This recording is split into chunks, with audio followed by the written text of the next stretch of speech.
Again, one privacy study showed 31% of respondents experienced a data breach within the last 18 months. Imagine the peace of mind you'll have knowing Virtual Shield 1 is looking out for you. Virtual Shield is available for Android and iOS mobile devices as well as desktop and tablet. Act now and get a free dark web scan and 67% off with a 60-day risk-free across all of your devices by visiting www.virtualshield.com/Pearly. That's www.virtualshield.com/Pearly, or simply click the link in the description box below. Find out why myself and hundreds of thousands of users trust Virtual Shield 1 every day. Remember, supporting my sponsor helps support the channel. Thank you guys again. Okay, so why don't we go around and have everyone on the panel introduce yourselves, so your name, your age, your relationship status, where you're from, and just a little bit about you. Why don't we start here? Okay, hi everyone, my name is Brittany Renner. I am 30 years old. I'm single as a Pringle. I have a 1.5-year-old son, and I'm here to learn something new today. I'll help you with that. That's why they brought me. Well, sir, they brought me here to look for trouble. It's the Nalva the troublemaker. You thought she couldn't do it, but she did it. Here she is. I am freshly 30. I am single, not ready to mingle yet. And something interesting about me, well, I'm a smart woman. I'm here to see if Mr. Tate can learn something from me. Oh. Sagittarius, relax, please. Be nice. Come on, I wasn't rude. Andrew Tate, 36 years old. I cannot disclose personal information because, of course, my enemies are after me. But, yeah, I'm here to educate, as I always am. Perhaps somebody will say something remotely insightful, but at least I get a clementine if not, so I'm chilling with my orange. And it's your girl, Esther, the Nigerian queen. I'm here to entertain, to disagree with somebody in here. Oh, Auntie, she's looking at you. Really, I am looking at somebody. It's her favorite duo. It's her favorite duo. But no, for real though, I'm just here to have a good time. Just, yeah, get some vibes. And in terms of my relationship status, I am single, doing an interview, not going for anybody. But yeah, that's how it is. Auntie Jenny here. I'm well aware I'm going to of cut it. out the bullshit. Simple. I like that. Okay. I like that. Thank you guys. Bet you do. Yeah, well, you have to cut the bullshit. That's the problem with the world today. It's too much bullshit. And they're not direct. If they've got something to say to you, just say it. Why are you being mean already? I don't really care. If you've got something to say, just say it. Don't beat around the bush. Just say it. So If I've basically, got I'll something say to it. I already got my Just say teammate. it. Just say it. 100%. Hey, Auntie, I Yeah. beg, give the girl a chance to speak now and relax. What girl? Hey, What have I said? this one. What have I said? I'm addressing the elephant What in have the I room, said? innit? Listen, I don't believe in no elephants in the give room. yourself up. If there's something to say, just say it. Don't beat around the bush. If you got something to say to me, I am here. Talk to my face. There should be no elephant in the room because this ain't no zoo. You understand? So if you got something to say, just say it. We're all big. No, I'm just saying. We're just all big people here. So if I want to say something to you, I'm going to say something to you straight like I normally do. Yes. If I've got something to say to Esther, I'm going to tell Esther. Whether she likes it or not, I don't really care. Andrew Tate, my son's older than him, so I don't give a damn who he is. I'm going to just say what I got to say. So whoever don't like it, that's tough. Don't come. You You should missed be out here. Brittany. I feel picked on. Okay, so And Brittany too, right? Even Pearl too. Feel better now. yeah, Auntie gave me Auntie was yelling at me in wife school the other day. She doesn't give a shit. Okay, so my first question is, what is the #1 problem facing men today, and what is the #1 problem facing women today? You say something. Come on, ladies. Everybody's Everybody's got here to educate You know, me. the number one problem. Answer all the questions. Come on, tell The me. #1 problem with men is that they don't tell women the truth, and the #1 problem with women is that they can't handle the truth. Simple. That's a good paradigm to start from, because it's actually very interesting you say that. A lot of women say, I just want a man who's honest. And then the second you're honest, she's like, what? You did Exactly. what? It's like, well, then don't ask me for honesty. Of course I fucking lie. Thank you. So that's a good point. I agree with that one. I don't think it's the biggest problem, but it certainly is a problem in relationships today. That is a problem. The biggest problem with men today is that I think the world is becoming hyper competitive. Most men are not aware and understanding of how quickly there's going to be a genuine shift in between those who have things and those who do not have things. not just finances, but also females, status, everything else. And it's a status game, right? And it's becoming harder and harder for men to play. And that's all women's fault, of course. Because, no, but it is, because women choose the winners, right? Women choose who the high status males are. So women pretend to give a shit about men. Of course they don't. They give a shit about themselves. And a woman, if you ask her what she wants from a man, she's like, I don't want much. I just want to find a nice man who's a millionaire and 6 foot tall and funny and charismatic and interesting and spontaneous and looks after me and doesn't cheat and is funny and good looking and strong. I don't want much. Like they name all this shit that most dudes are never gonna have, and it's becoming harder and harder. And you end up with people. Top G's who own everything on the planet they could ever possibly wish for, and then you got other guys who have nothing. And there's this large divide. There's no longer any middle ground. You have dudes who can't get any pussy, and then you got dudes who are just blocking girls left, right, and center. And that's what the problem with being a man is today. What about the women? Well, I would say. I'll tell you. Well, everybody's got a chance to talk. I'm gonna shut up and have my clementine. No, I want to know. I want to learn from you, sir. You want to learn from me? Well, Yes, sir. I wanted to answer. I feel like it goes for both. It's not just one or the other. I feel like it's self-accountability. Women are not accountable for themselves. I agree with you there. Why just women though? What It's about both. men? It's Yeah, both. It is definitely both. It is both. You're right. But society punishes men for not being self-accountable. But society does not punish women for not being self-accountable. I'll give you an example. If you're a man and you're arrogant and you think you're something when you're not, trust me, society will teach you very quickly that you don't matter when you don't get laid and you stay a fucking brokey. If you're a chick and think you're something when you're not, you can run around with your ego, still get dates, still get laid, still have a fairly sensible social life. Society as a whole doesn't come along and slap you in the face with realizations. If you're a man and you think you're something you're not, it is a ticking time bomb until society teaches you a lesson. That's the difference. This is why men in general are more self-accountable, because the men who are not self-accountable get fucked up. So those who are successful are very self-accountable people. They look at themselves and go, okay, the only way I'm going to get and progress further, the reason she left me, the only way I'm going to do better, make more money, et cetera, is I have to change. Most women don't want to do that. They don't sit and think, I have to change. They think, oh, he left me because it's him, and I lost my job because my boss, and this is this because of this. No, you women don't look in the mirror and change a fucking thing. Don't forget what you're forgetting right nowadays. They can't change it because it's all about body positivity. Are you Make saying- her look sexy at a size 28. Are you saying Lizzo's not a 10? Are you guys trying to get me canceled? See, I'm not gonna lie, I don't agree with what you just said, because 90% of cosmetic surgery is by women. Women are trying to change as much as possible. Men don't want to change. They're not accountable for themselves. They think that because they're a man, you're gonna be attracted to them. No, like you can't be fat. You stay at home. You're just playing video games, and you expect a woman to want to fuck you. No, she's not gonna want to fuck you. Yeah, but then she won't. This is the point. And then she won't, and society will teach them a lesson. They might be able to pull off a little blag with a girl for a year or so, but in general, they're going to end up lonely. In general, they're going to struggle to find partners. I agree with you with the cosmetic surgery thing. Women are happy to change their appearance and change how they look, but they're not happy to change how they act. Most of them, they're not happy to change. No, they're not. The women are changing what the men don't care about. The men don't care about the big old lips. Yes, they do. And no, they do it. The women are doing that for themselves because the men don't care about it. The men would rather a woman change her stinking attitude than put on all that makeup and hair and everything. That's what the men want. But the women will go out there like, oh, I'm going to change this, I'm going to change that. If you look at a man and the man said, yeah, he's fat. The man will if he's feeling bad about himself, he wants to make that, he'll go and hit the gym. What's the woman going to do? Go and do? Get a BBL, get her lips done, put on her makeup, put on her hair, and stay the big old fat person that she is and say, oh, it's body positivity. The men don't even want that. And the women are not getting all this cosmetic surgery for the men. They're getting it for themselves. You got to turn around. What man wants a woman that's going to turn around, go and have an operation, and can't sit on a plane because her arse has been injected or been interfered with? She got to lie there on her stomach. Do you think the men want that? Or wake up in the morning before you got to hit the house, she's got to put on. I'm sure I worried about some of the men because they must go out with a woman. Ooh. And then when they wake up in the morning, they think, who the hell is she? The scars, by the time you take everything off, women need to change their attitudes before they change their makeup. I'm sure that even more than that, change your attitude. Because women will go out there and they want to change this, they want to change that, all the things that don't count. If you learn to, the same way how women can go out there and learn to put makeup on, learn to cook, learn to wash by hand.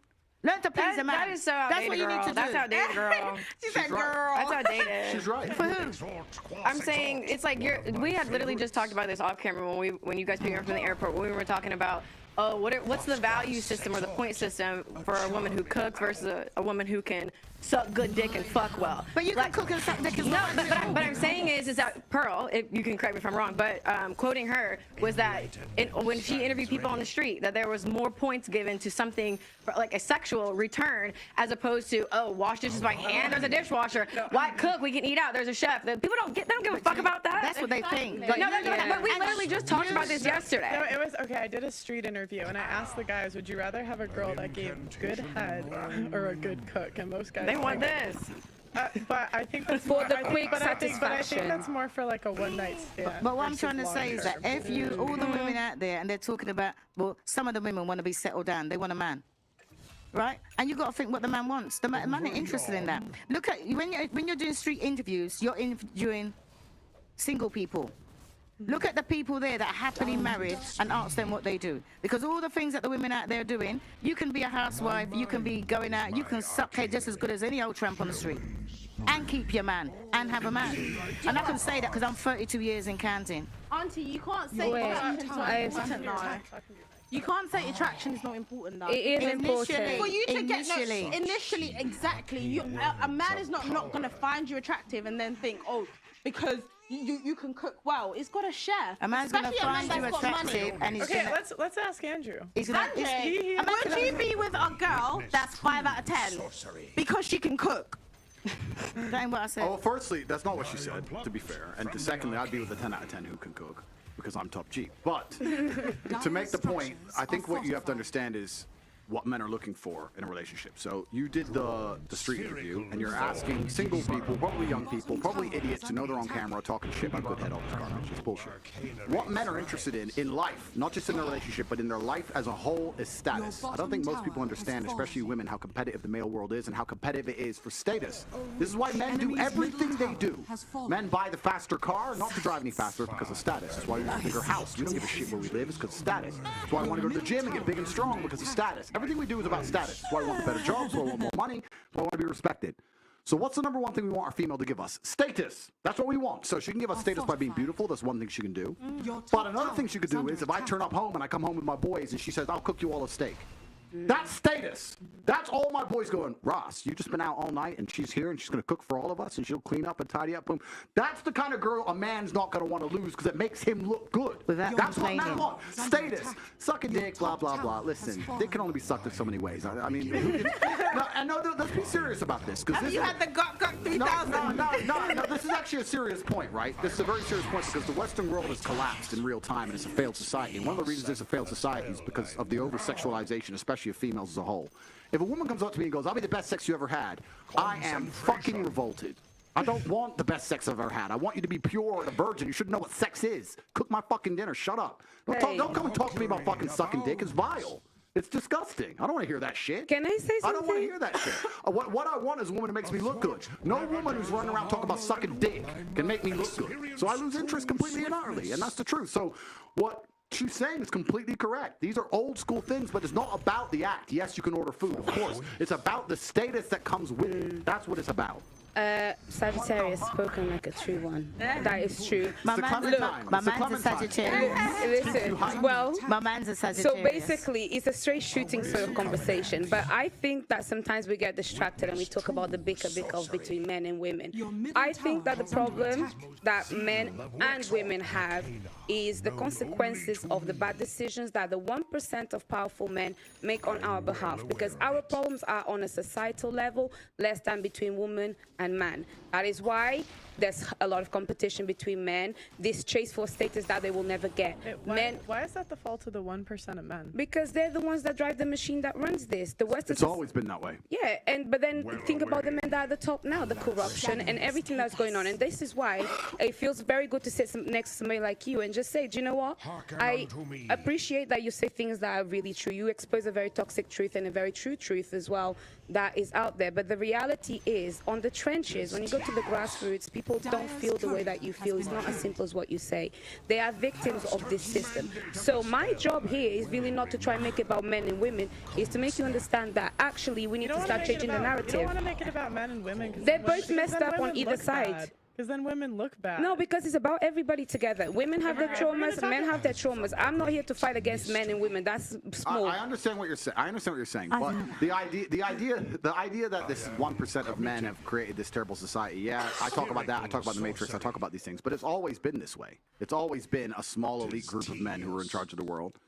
And unfortunately now, we're fighting battles in different ways. The days of old, a man proved his worth by going to war. Basically, every man at any point in his life was going to end up going to war, and he came back victorious. He came back with honor. He got himself a wife. That's how it worked, right? Now men don't have to go to war as much, depending on where you live in the world, and it's slightly different, and we fight our wars in other ways. And one of the true expressions of testosterone and trying to really express your ability and your combative ability now in the modern world is power and influence. So in the olden days, you go to war, you come back with a ribbon. Nowadays, you got X amount of followers, you can move the world with money. I can bend reality with money. Please understand, if I walk into Jimmy Choo, they lock the door. No brokies allowed in. Tate's here, and I buy whatever the fuck I want. There's lines outside because I'm there. I bend the world with money. That's how the wars are now won. So you're talking about high status males, and it's always been that way. Now you have a whole contingent of men who aren't dead. Okay, they didn't die in a ditch, but they're lonely as fuck jerking off. And that's the reality of it. And women don't give a fuck about them. And why should you? I'm not sitting here actually shitting on women in any way. I think women have a biological instinct to a degree to try and find the best mate they can because it gives them the highest chance of survival in the harsh realities of the world. And if they look at a man who's not capable, they just don't feel an attraction to him. And that's the bottom line of it. And that's why I actually, I'm largely misunderstood. I don't blame women for a lot of the problems. Women are guilty of certain things, but I have a massive amount of blame to place on men. Because there's so many men who are genuinely incompetent. If I was a chick, I wouldn't fuck these losers either. Like, they're losers. So it's hard out. Balance. I love it. Do you know what I don't understand? Why people are always going for the 1%? All the women want to rush for the 1%. Why don't you just find a regular 9-to-5 person that's going to look after you? You can be his queen. Why can't you just do that? Why is everybody really rushing? I've got a man. We don't go on social media. Everyone for don't want no night about social media. 9 to 5. I've got our own property. 32 years. Happy as Larry. What is the problem? It's not old-fashioned. It works. No, Auntie. Let me clarify. When I meant 1% is not the 1% of attraction. I mean the actual people that are in charge of the things that run the world the way that. What I'm trying to say is that it's always been an umbrella we've lived under. But the and men have difference functioned underneath it. So why is it going to affect me? I'll explain why. Because as Sir Mr. Andrew King Tate said, as he said, I want to know what she's after. I'll have this one after this point. What she's after. Yeah. Go home and try that now. Wait, it is. I've been drinking lime juice as well. So, as he very rightly said, society has now evolved. Before men went to war, now men don't go to war. So there's a lot of sense of no purpose that they need to find. And then on the women's side is that the same way that in society evolved, they make men feel less purpose. They have now had to take on bigger purposes. They have to go to work like they didn't have to do before. They have to take care of the family and work and do all of these things and now deal with the fact that men are feeling a little bit like out of, you know. No, but the rubbish. That ain't what I'm saying. No, you get a 9-to-5 person, right? What is wrong with you going out there, find a regular 9-to-5 person, right? You can function underneath that, because I'm always hearing the women say, oh, we ain't got enough money. We ain't got enough money. Work with what the man's got. You're right. Work with what the man's got. You can make a man your alpha. Everybody wants to go and find these top earning money. Find a 9-to-5, work regular, save your money, learn to cook and not have takeouts, and then save your money as they did before. Then you should direct this to the men that feel upset because they're not like Andrew Tate. Always direct something to the man. No, Why? but she's completely right. I'll tell you this. There's not a girl on this panel or on the planet today who couldn't walk outside and find a man who's going to be nice to her, loyal to her, and make her his queen. Women don't want that. So they'll sit there and go, no, I want Chris Brown. And then they'll go try to get Chris Brown. Then Chris Brown will cheat. And they'll be like, I can't believe he cheated. I am devastated. Well, what the fuck do you think is going to happen? If I go to the car garage, right, you have to make a decision what you truly want in your life.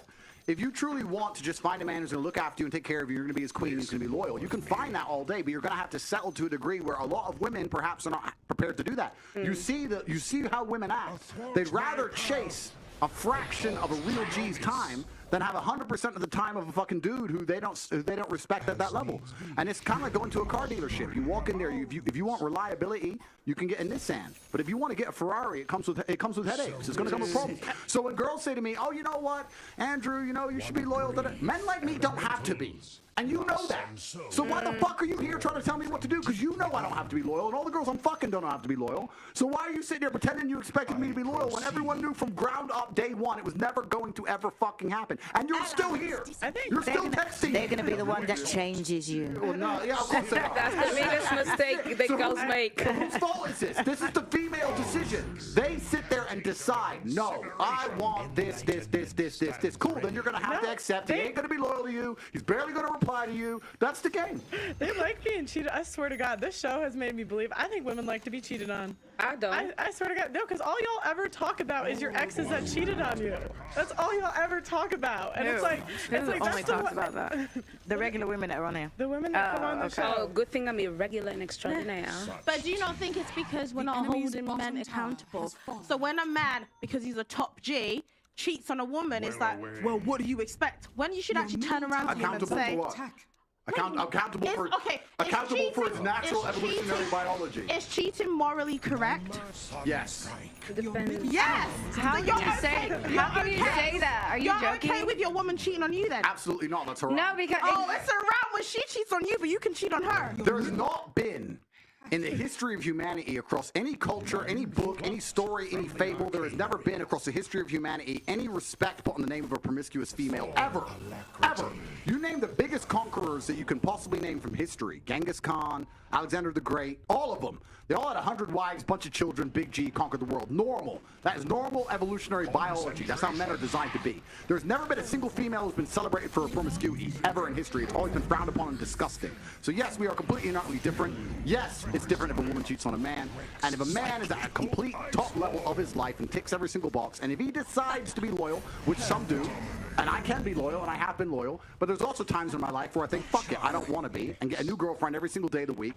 I can do that, and I can decide to do that. If a woman decides to do the same, purely because her value is high enough to attract so many males, because she's beautiful, for example, it is completely different. And I'm going to explain to you why it's completely different, so buckle up. It's different. It's different. It's different. Well, I'll tell you why. It is impossible for a female to be promiscuous on a long enough period of time without devaluing herself, because she is fucking people she shouldn't be fucking. There is no way she is sleeping with endless men, and all of them are either high-value men or treating her the way she should be treated. If you find a woman who slept with 50, 100 dudes, she's either fucking dudes which aren't at her level or haven't worked hard enough to try and get the pussy. She was just too drunk to realize he's a loser who plays video games, or she's fucking a top G who barely texts her back. So either way, she's fucking dudes she shouldn't be fucking, or a guy who's at the level who doesn't give her the right amount of attention. For a woman to find a guy who's truly on a level, who truly treats her the way she should be treated, that's once every couple years, if that. You ain't just gonna go out there fucking a new dude every week and say, yeah, he's worth pussy. Yeah, he treats me good enough to get my pussy. Da, da, da. And you know what's funny about the universe? It's actually beautiful about the universe because it's equal and opposite forces. When you devalue yourself, it's kind of like men can smell it on you. They can just look at a bitch and go, oh. And that's the way it works. So you have to be very careful as a female and sit and go, does this man truly deserve to fuck me? And if you think about it, the answer 99% of the time, especially if you're promiscuous, is no. So when a woman is sleeping around with all these men, she's devaluing herself. She's devaluing herself, and the world knows, God knows, the universe knows. When a man does it, he doesn't devalue himself at all. That's just the way it works. Can I ask you a question? Wait, Esther, 1 second. Sir, may I ask you a question? What would you say if a woman now is married to 2 men? Haram. Why? No, I'll tell you why. Let's talk about this. What is the difference between a man, let's say me, I have 4 wives, right?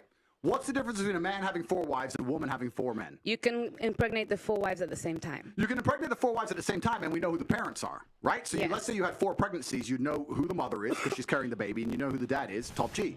If you had a woman with 4 men and she gets pregnant, who's the parents? What about if... But no, I'm asking. Okay, do you know? I ask, what if they're different races? One white, one black. You don't know. Answer the question. You don't know. Now, modern science can come along and maybe fix that for you, but that doesn't mean it's not wrong in the eyes of God. The idea of having a family, the idea of a child being born, one of the baselines for a new life to come onto this planet is for at least to understand who the 2 people who made it are, at least. If you have a woman fucking 4 dudes, you don't even know who got her pregnant. So may I just say... Disgusting. Wait, have you seen the twins that had 2 different dads? Oh yeah, I saw that. May I just say something then? So if that is the case, yeah, if the one thing that you're meant to have is at least you know who the 2 people that put that child on earth are, then that's why promiscuity for men is also a problem, because they get women pregnant, sometimes they don't even know they have children. That's haram, no?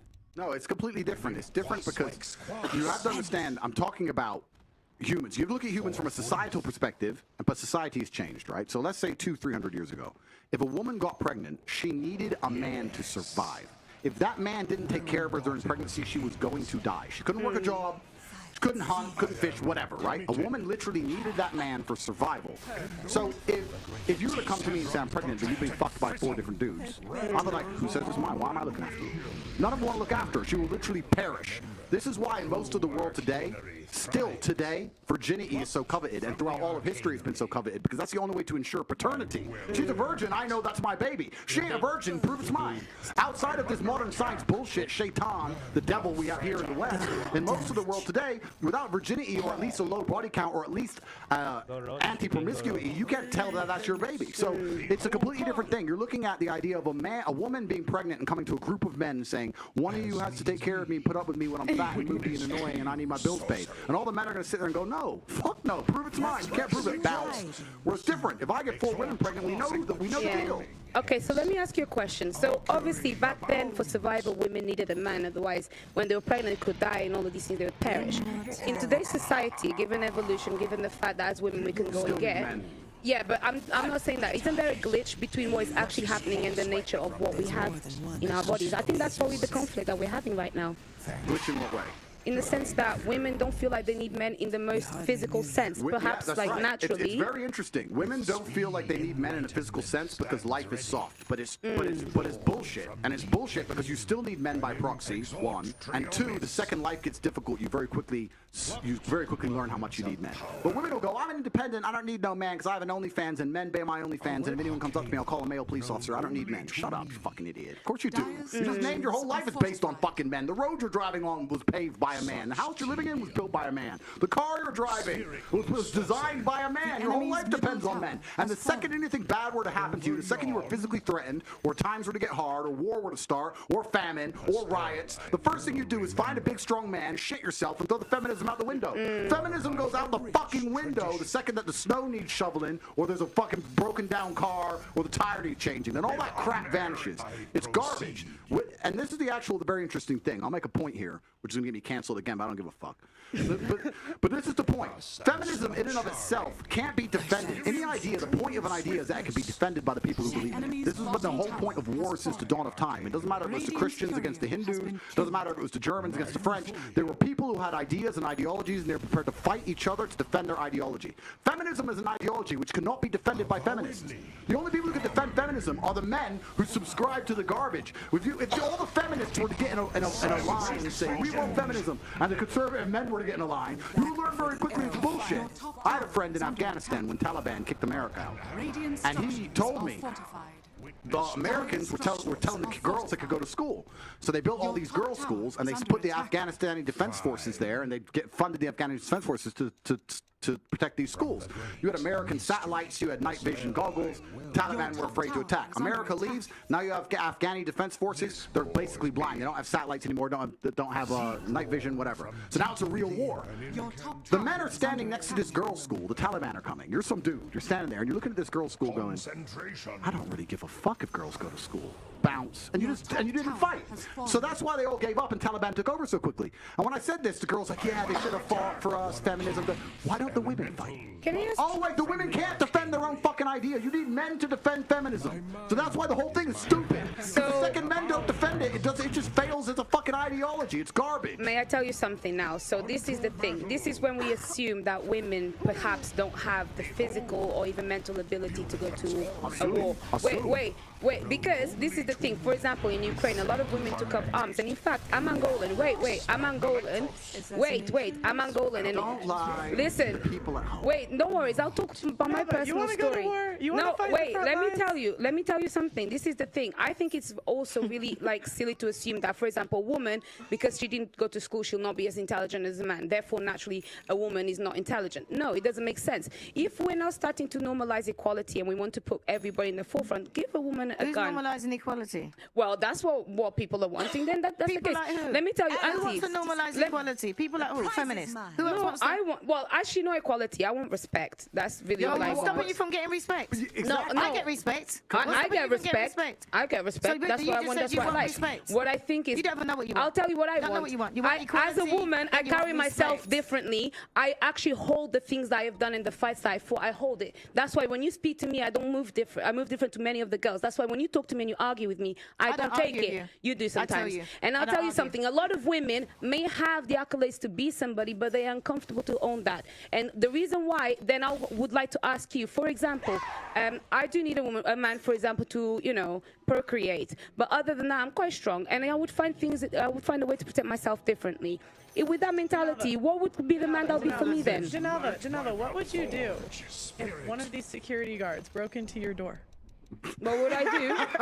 Okay, I'll tell you. What would you do? What would One, you do? No, seriously, there's no guns here. She's a feminist. I'll tell you. No, I'm not a feminist. I'm not a feminist. I'm a bit smarter.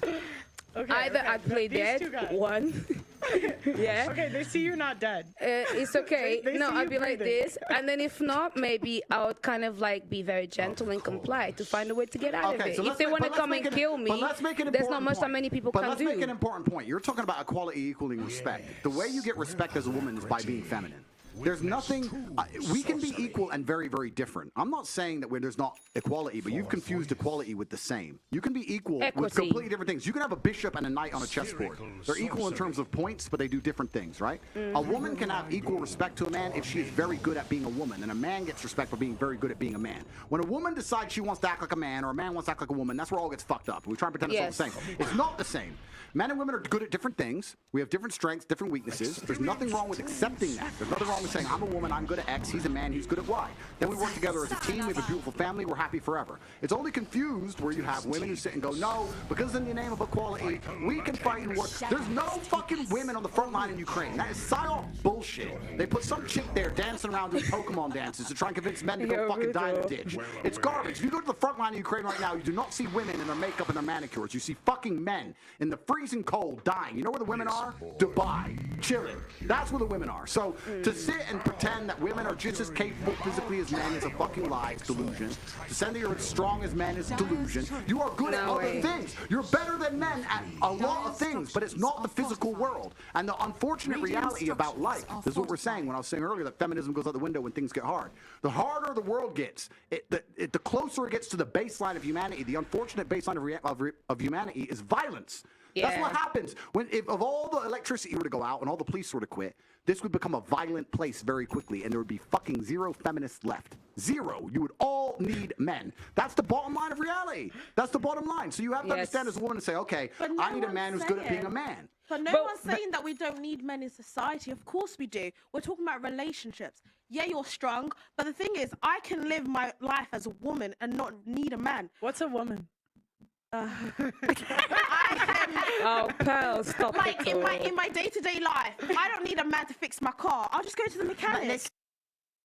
Listen, right? But is the mechanic a man or a woman? No, I'm saying yes, we need men in society, but in relationships, the only reason I actually need you is because I want you. I don't actually need you. Do you know what? I need you to procreate. Yes, I agree. But the thing is, I don't need you in my day-to-day life. What if someone breaks into your house? I'll just call the police. Okay, what if they don't come? What if the average Play dead. in the US it takes like 15 and give them everything. In the US it takes like 15 minutes for them to get there. But that's not realistic. That doesn't happen on a day-to-day life. These two guys in your house, what are you doing? But that's not realistic. I've not had any man break into my house on a day-to-day. It doesn't happen. The point is, so let's be realistic now. I know what you're saying, but the point is this. The point is, when we're talking about feminism as a whole, feminism as a whole demonizes men. And you just sat and said, besides procreation, I don't need a man in my life. I can go to a male mechanic or call a male police officer. They're men. So in society, you are needed. I agree. Okay, of course, we need you. Of course. So you're talking about being with a man because you want to. So my question to you is, why would you want to be with a man? Why would a man want to be with you? Because they're sexy. Like, obviously, because of the I love men. No, I love dick. We don't okay? sound like it, but it's not all about dick. What I'm trying to say is that in a good relationship, right, one that works, there's blue jobs and there's pink jobs. Right, and that's the problem that women have got. Oh, gee, they don't want to be doing no pink jobs. But that's not what we're talking about. We're talking about relationships. Why do you need a man in a relationship? Because you want a partner. Companionship, friendship, romantic love, things that you can't get by yourself. Like you want to go go on dates with him. It's not about I need someone to fix my car. Like, go to a mechanic.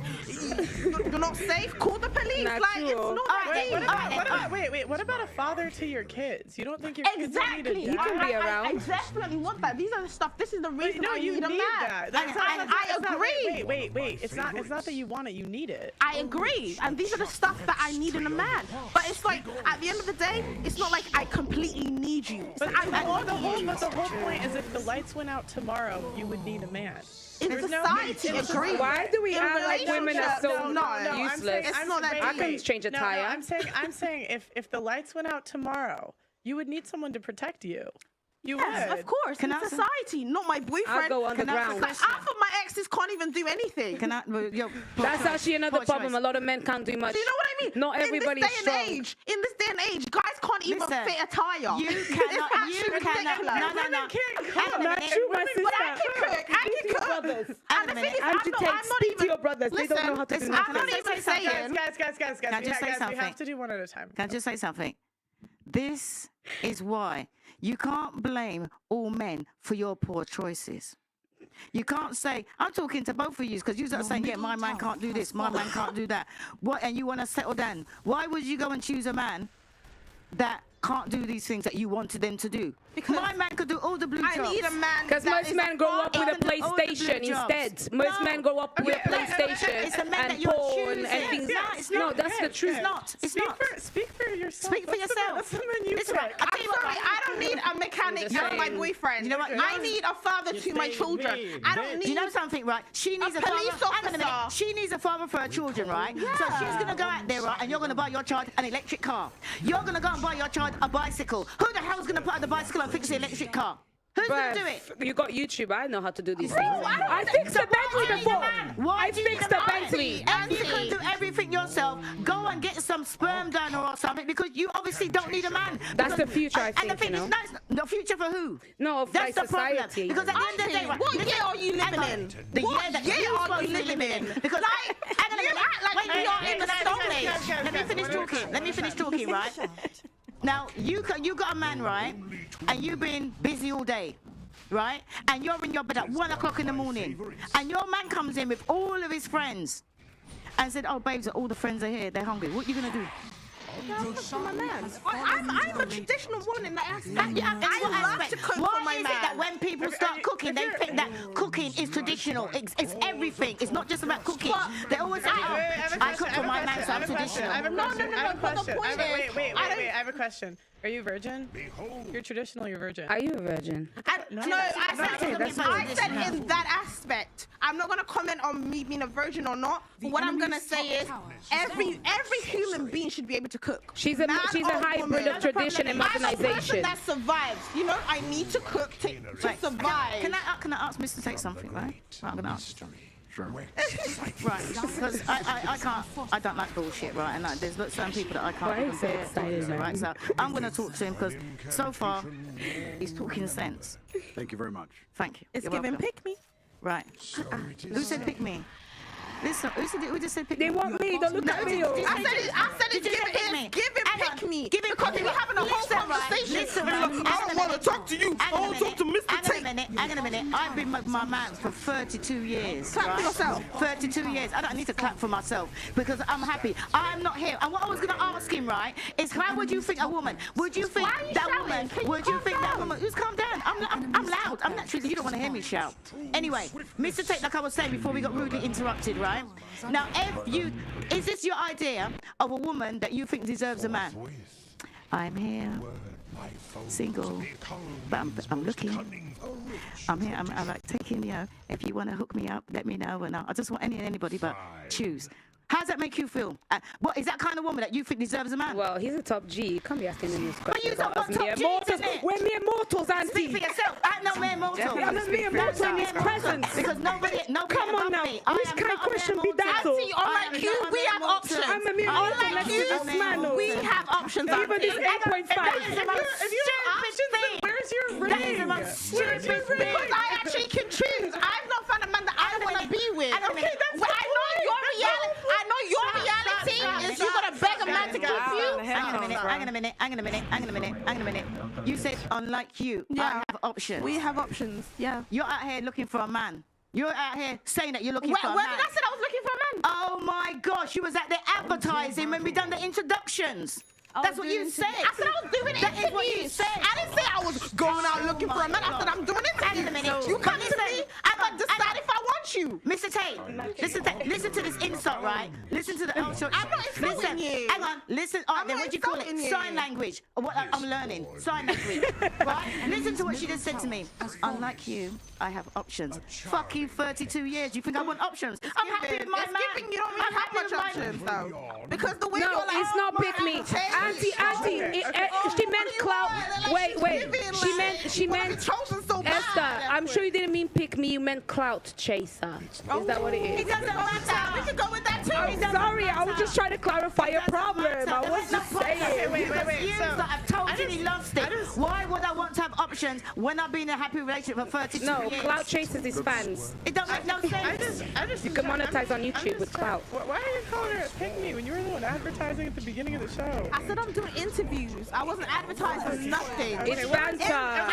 Wait. Do you guys understand what an interview means? Okay, all right. She's being spicy, guys. Stop it. Auntie had a question for Andrew. What was your question? Oh, she asked already. You didn't answer because everybody's too busy jumping. Everybody's too busy jumping in. I already asked, but you're sort of too busy jumping in and being women. He's patient. To be listening. So He's now ready to get now married. you can all shut up and let him answer, innit? I'll answer. Yeah. So to go back to one of my earlier points. Firstly, to make it clear in the disagreement, I agree with. Of course, I think everyone knows who I agree with. But I do, because you know what it is, though. You know what's actually funny? The things that she's saying are common knowledge 20, 30 years ago. This is how the world functioned. This is how the whole world functioned. The things I say that somehow people believe are controversial are exactly the way the world functioned in like the 90s, the 80s, the 70s. All of the entire period of human history, men had a role of masculinity, women had a role of femininity. We worked as a team. Now the world's come along and they've destroyed and broken everything. And there's this new progressive think and this new generation of women who seem to believe that if we completely fuck it all up, it's going to end up better. And my argument to that is, listen, we went from walking around in fields in small nomadic groups to building cities, to building the pyramids, to going to the moon. We managed to go from a few thousand to billions of people, populate the entire planet, build canals, build skyscrapers, cities. All of this was done based on the back of man being a man, woman being a woman, working together as a family. And now it's destroyed. Now they're going to come along and fuck it up. If it's not broke, don't It's fix it. destroyed. It's been destroyed. Man has destroyed Earth. What are you talking about? It's been bad decisions from powerful men that got men to go to wars and from women to lose husbands. Men built. Men make decisions for war. Listen, please. Men kill men. Please listen to me. Men built the earth. I'm not saying men are perfect, but the entire world that you're existing under was built by men. Yeah, it's All of true. it. So, and the point I'm making is now we're entering a world of new think. And the problem with new think is it's not tested. I don't give a shit what anyone's opinion is. What I can state as a matter of fact is we had 5,000 years of history that tells us how the world works with X and Y together. We're now entering a new paradigm. There's no 5,000 years of history. So whatever you believe about how it's going to work or it's going to be better or worse, whatever, that's just you guessing. Everyone is guessing, right? So we're entering a brand new paradigm and everything's completely fucked up.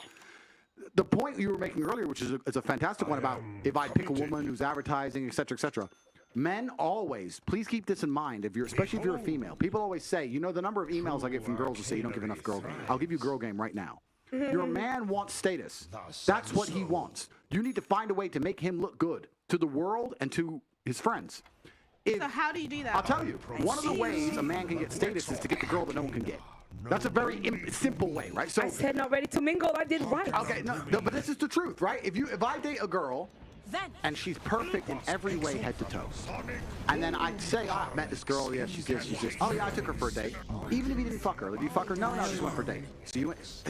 The attraction goes from this to zero, done. And it may not for some men, because some men haven't got choices, but men like me who genuinely have unlimited options, we want complete exclusivity. That's what we're looking for, because that gives status.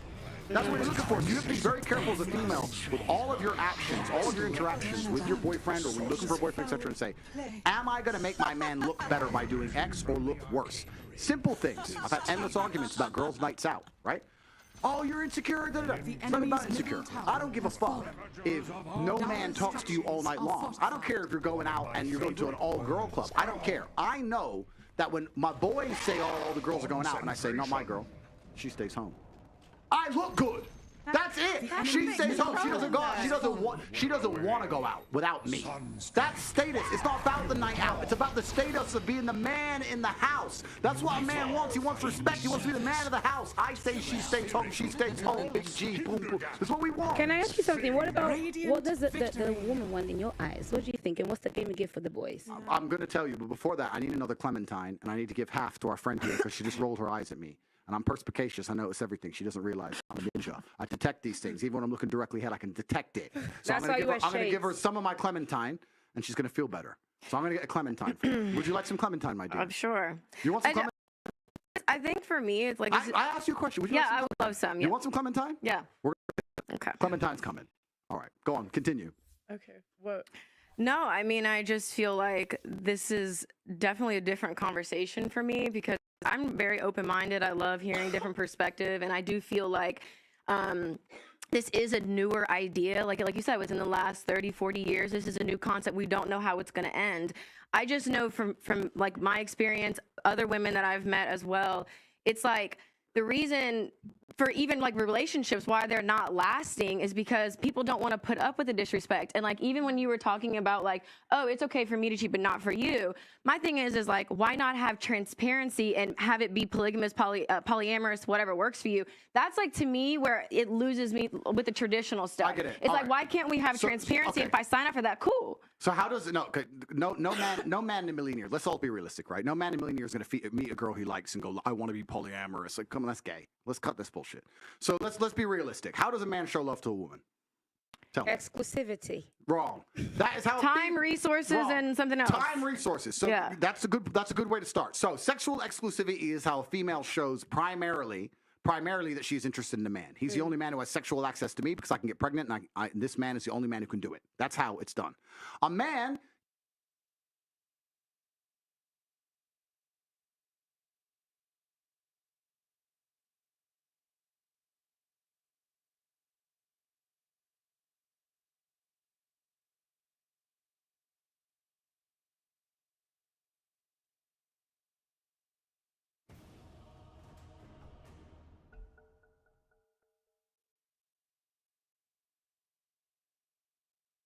Your turn to ban.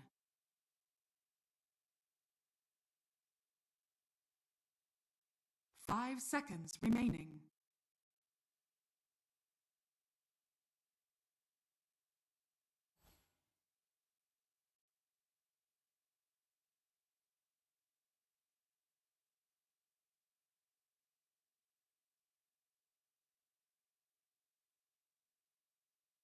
Ten seconds remaining.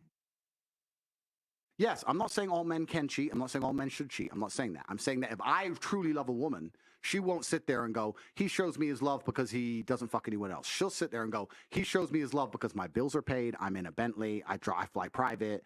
I go to Dubai anytime I want. I have a Chanel bag. And I'm not talking about just money. I'm talking about resource and a lifestyle as a whole. This is not just me. This is the world and most of the world today. If you go to Moscow and you find a big G, a rich guy, right? He has his wife. She's pushing a Bentley. She has a kid. She's living in a mansion, whatever. When he goes to the club with his boys, you think he ain't with 19-year-old strippers? Of course he fucking is. Can I ask but you? She's just like, whatever, don't care. I'm the one who has the money. Don't give a shit. So you have to sit there, and to a point, you have to sit and analyze the difference. When you're saying disrespect, if you're gonna go through life as a woman and say, I only care about the sexual exclusivity of my man, then what you're gonna end up doing is having a bunch of failed relationships and fucking loads of dudes. Okay. There has to get a point where you go, you know what, this guy ticks so many boxes.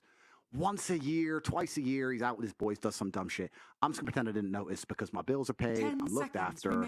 I can tell he cares about me. If I have a problem, he's gonna fix it. He's ticks something. That's the smart female move, as opposed to go, I don't care how good he is to me. He fucked that bitch once, so I'm gonna leave and I'm gonna get another man who I don't love who'll fuck another bitch anyway, and then I'll get another man who I don't love who'll fuck another bitch. It's an endless cycle of dumb shit. Can I have a more mild examples though? Wait. I have a question. Is there ever cheating that's too far? Like, so if a guy cheats on a girl, is there ever a point where? Yeah, there's a lot of cheating. There's completely a lot of cheating. So, like, if he knocks up another girl, would you say that's too all right, far? all right. So first things first, I'm a man of my word. I don't even think I'm a liar. So here's your Clementine. Thank you. And he peeled it. What a gentleman. Thank you. I'm a gentleman. Right. So obviously, I'm not saying blatantly disrespect your woman, right? She's your woman. She's your queen. She's the most important thing in the world to you. She needs to be treated in a way that she feels that, right?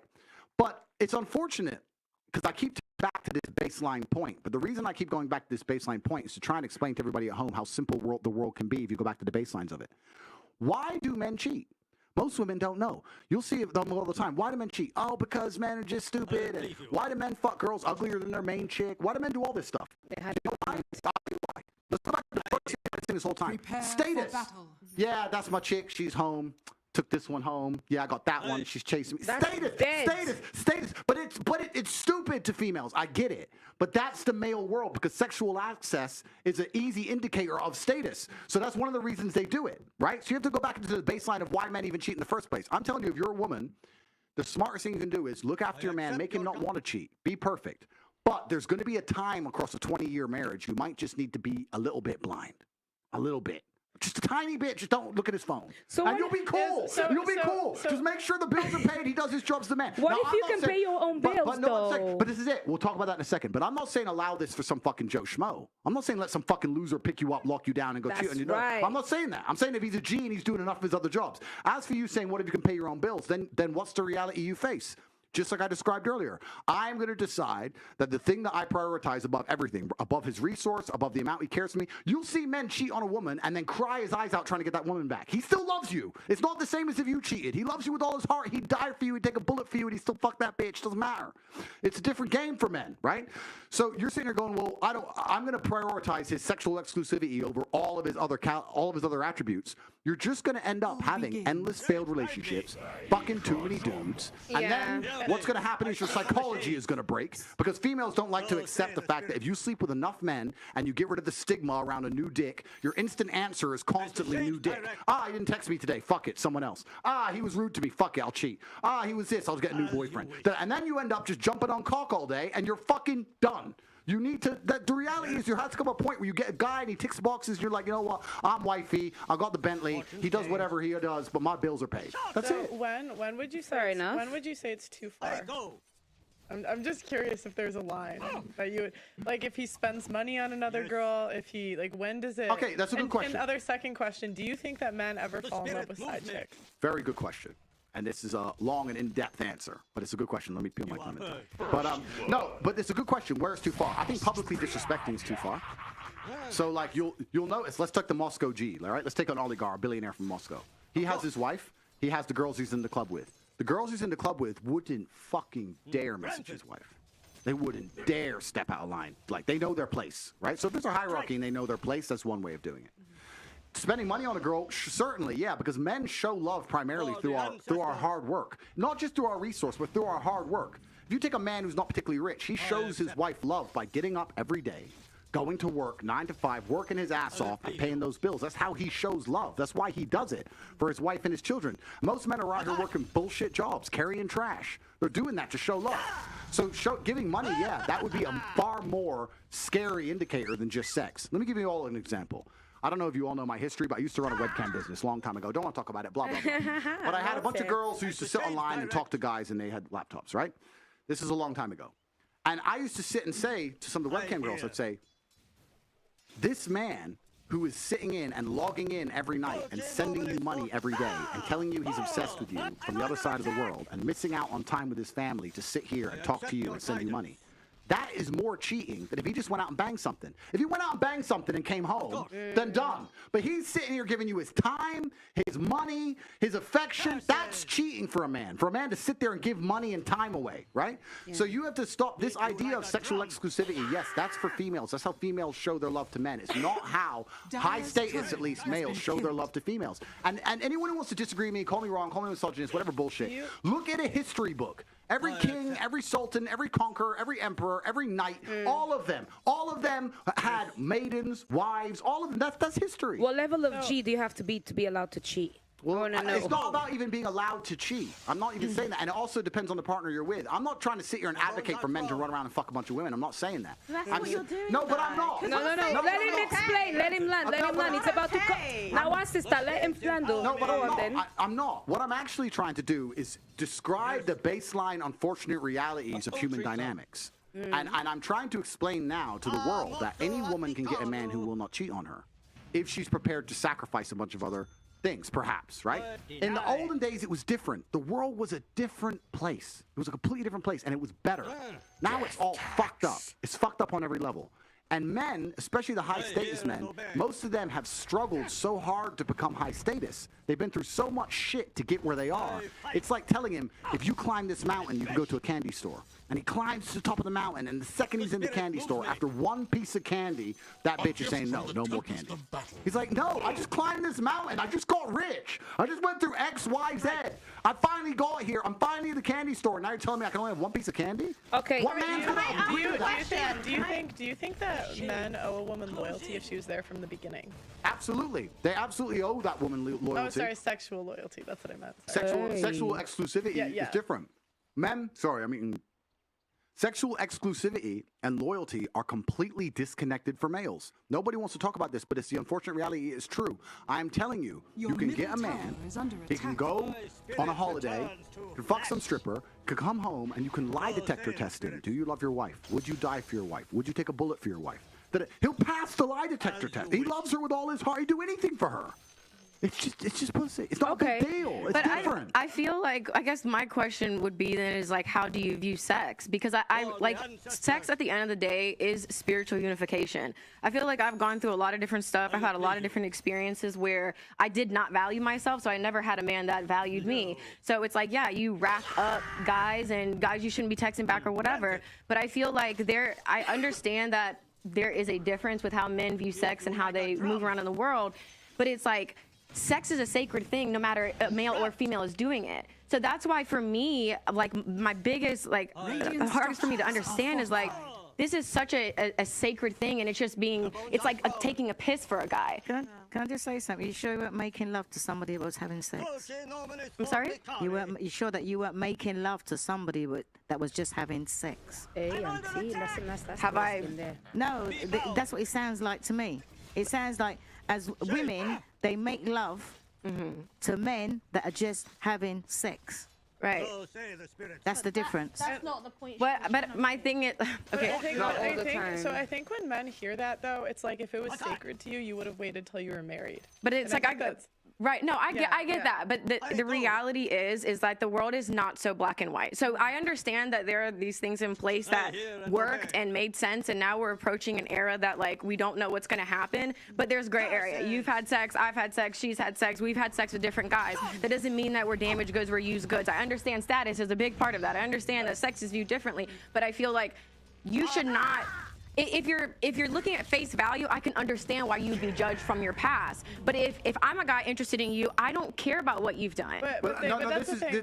Like men do though. That's the thing. Like your middle tower is under attack. A virgin's more valuable to a man than a girl that's had sex with multiple men. Like it just is what it is. There's a limit. But the modern man's solution is not a virgin. A modern man needs a partner, somebody that's actually smart and can survive in the world of today. But I'm saying the men with and that's going to be a lived woman. The men with the most choice are going to pick women that are more pure in general. The ones that are already self-made, I guess so. But that's the thing. The reality is that there's a lot of men out there, especially in the world that we live in today, that need a partner. So it's time for those masses of men to start respecting women for the role they can play in their lives. I don't think average men expect women to be virgins. Do you know what it is? But it's this rhetoric that actually then is pumped into these minds and creates what people now complain about the misogynistic world. No, do you know that's what it is. And even in schools, it's like permeated through it all and perpetuated. Why is it misogynistic for men to prefer women that are more? It's not that. It's not. That's not the problem. The problem is now, listen, the maths is very simple. You've got people like Andrew Tate talking about these things with such clarity, and it makes so much sense because it is true, right? And then you have men that are in these situations where just average, working an average job, and they cannot fulfill whatever definition is called to be a man in these. Yes, they can, and that's what he said. He did say that. Yes, they can. No, a 9 to 5 man can do it. But then again, wait. This is the thing. What we're talking about as a man, and this is why I say it's very important for us to understand the person that we're speaking to. And I'm very glad that you clarified everything that you mean. Not every man is like Andrew Tate. Not every man is going to be able to even realistically demand for certain things from a woman. So the same way women need to compromise if it comes to a man who is going to cheat on her because he's a top G, is the same way men are going to have to compromise and stop blabbing about purity when they can't demand for that. You didn't get none of what you didn't get none of what I made my point. That was the whole point. What point? Well, duh. What? Because you just quoted him. You just said about his thing, and you didn't. Not only did I get clout, I made my point. I said the average man does not have what it takes to demand for a virgin. Hang on a minute. He already said that. He already said and that. I reiterated in my own words for my own content for my page. And do you so know what it is, right? Is that too many women, they see regular guys and they feel they're settling. You're not settling. You're getting what you deserve. But you can't be asking. You're not settling. You're not settling. But the difference is men know this. Like most average men aren't demanding. The average men never said they were But the difference wait. The difference is average men know they don't deserve a 10. They know they don't deserve an 8. They know they don't even deserve a 7. And they still go messaging them on the stories and all this dumb stuff that is just ugly. Like most men in history haven't even reproduced. And so it's like men know, but the women are the ones that are delusional. There's regular men out there. There's regular men out there. Chris Hemsworth. There's regular men out there that will have you down. But can I just say, people are watching Tate, not understanding that Tate is part of that 1% of success, and they think that they can demand the same thing. They can demand purity. One second. Sorry. I understand the point you're making. Let's understand something. To the sexual marketplace, females have always been, and still to a degree are, the gatekeepers. It's men will, you can think about it in a very simplistic way. This is not the case, but let's simplify it for the sake of argument. Imagine men will run around and fuck anything, and women are the ones who say yes or no. You are the gatekeepers that have all the power.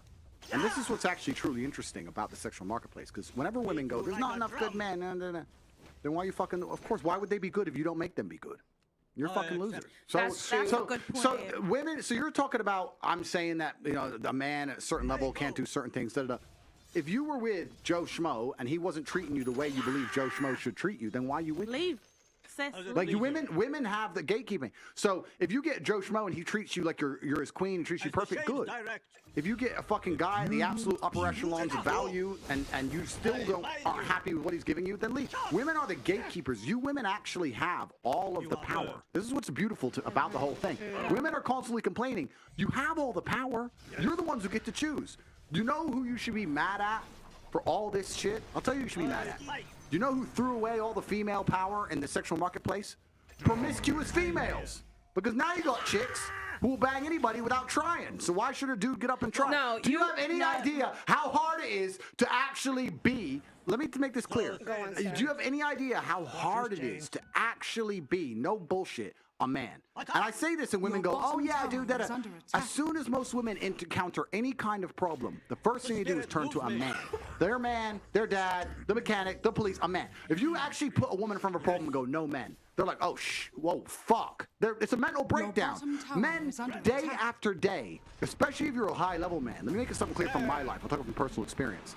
I'm not just looking after me. I'm not just looking after my chick. I'm the guy in about 300 people's phone books that they call when anything big goes wrong. You get arrested in Russia, you need extraction from Ukraine, you need $1 million, whatever it is, Kazakhstan, abduction, they call me. I'm the first phone call. I'm fixing 400 different lives. I'm a problem solver. Chicks can't fix fucking any of this shit, right? This is how hard it is to be a man. And it's amazing because society expects it of you, but so do women. If you had a man, be honest, you had a man and you went to your man and said, oh, I've got this problem, I can't fix this, it's broken, the car tire's broken. And he went, I don't know. You would dry up. You'd be like, well, what the fucking point are you? That's the truth. You could sit here and go, oh, we'd call a mechanic. No, you wouldn't. You'd look at your man and go, what do you mean you can't fix it? I'll do it myself. And this is what she's saying about your man will get up and go, and you know what's beautiful about masculinity? A bunch of times a man will go up and he doesn't have a clue how to fix it himself. But he'll go, don't worry, baby, okay. And he'll stand up with no money and no clue. And he'll go out there and fucking try and find a way, because as a man, you need to be useful. It is so difficult to be a man. You have no idea the amount of pressure that we're under from society and from the women we even want to associate with. On a whole, it's difficult. So you have to keep all these things in mind. It's hard. But can I ask you a question? You see what you just said about, yeah, the top G, that if they had money, you can fly planes and fly that. Drop it down to if you were earning, like, say, 50,000 a year. Yep. Couldn't you be that same person amongst your peers? 100% you could. That's what I'm trying to say. 100% you could. And also you have to... money doesn't make you a top G. No, money's an amplifier. So that's the first thing about money. Money amplifies.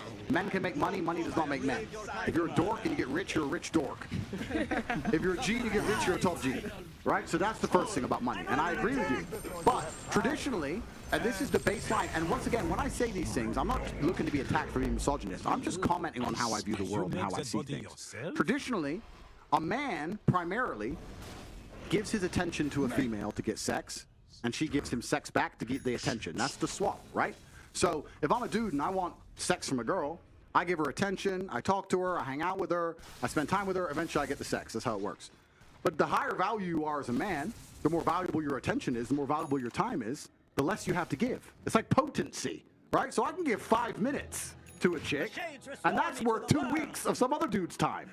But that's the reality. So where you are on the scale is just basically how much of your time you have to give. Now, you can still give all your time to a woman, treat her like a queen, be respected by your peers. She can be happy with you. I'm not saying she will be any. In fact, I'll argue she'll be happier with that man than she'll be with a fucking guy like me. I'm not even out here saying I'll make chicks happy. I'm not even saying that. I'm saying that she'll get the amount of time that she's going to want from that man. The amount of attention is linked to his status. But at a true high-level status of man, it's 2 DMs. 10 seconds. 10 seconds. 10 seconds. Done. This kind of leads into my next question. All right, guys, let's take a second to hear from our channel sponsor. Florida cops are searching for 2 young women who stole a $25,000 Rolex after a male companion fell asleep during a late-night rendezvous at his condo. According to the Broward County Sheriff's Office, the man picked up the women from outside a bar down the street and drove to his place for cocktails. Though the man later fell asleep, his conniving companions remained on high alert. When the man woke up, the pair were missing, along with his Rolex watch and his credit card. Situations like this are happening all over the world, and you have to be on high alert to protect yourself.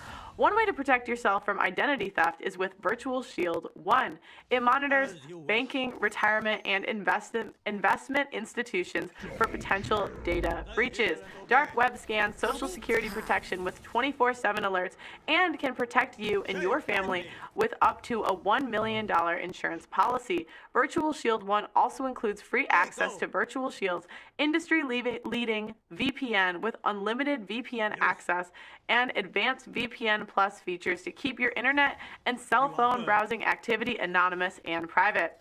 This service also includes malware and ad blocking. With a 30-day free trial and 67% off this holiday season, what do you have to lose? I use it myself and love how it makes me feel safe by protecting my identity and keeping my browsing history anonymous. Just click the link below or simply visit virtualshield.com/Pearly. That's www.virtualshield.com/Pearly. And protect your identity today. Remember, supporting my sponsor helps support the channel. Thank you guys again. Do women prefer to be monogamous with a low-value man or share a high-value man? Well, look at society, and you tell me. Ask me. Wait, so let's ask the single ladies. What would you prefer? I would prefer someone who's monogamous. I left a situation where I got the Bentley, I had all that, I had the kids, I had that. That was great. I want a companion. I want real love. And to me, what monogamy means to me is someone who's committed to themselves. That's like, the answer is within you. And to be honest, I feel like, again, like the sex has been lost in translation and what it means. I don't care man or female. It's been lost as it's so sacred. So for me, I have kind of taken those blinders off where I'm like, okay, he has to be here. I'm okay with dating the trainer in Austin, Texas. That's just where I'm at. Like, I don't need a certain thing because I know what I'm wanting. Most guys in that percentage are not going to give me. So I would rather have a monogamous man than someone who can do whatever. So you think the personal trainer is going to be monogamous? They're like known for cheating, though. Well, I mean, I don't. Here's my thing. Like, I get it. Like, I don't generalize people because I'm one of the most misunderstood people online as well. And I feel like there's a lot more to me, and I don't like to just put everyone in a box. I'd like to get to know people. So no, I'm not gonna just say, oh, well, of course he's gonna cheat on me. Like, no. Okay. Would you take a guy that makes $35,000 a year and had a dad bod? Had a dad bod? Yeah, dad bod. I feel like for me, I would want someone who. Sorry, go ahead. Okay. Sorry. I pour into myself, and I'm accountable for my shit. I'm aware of what I got going on. I'm not gonna have a mom bod. I'm in the gym. I had a baby a year and a half ago. I'm in the gym 4 to 5 times a week. So I would want someone who can match at least the work ethic. Now, when it comes to money, I know for me, I want to be able to. I do not want to rely on a man. I have literally done that before. It didn't pan out in my favor. Okay, because what happens is you get the rug ripped from under you, and then now you fucking get out, bitch. Give me the motherfucking keys. It isn't that. So for me, the lifestyle I want, I am responsible for. So I don't look for a man to make X amount of dollars because anything that I want, I'm gonna get myself. Well, because in my head, I feel like a guy's just as likely to cheat if he's in the top 20% of like looks.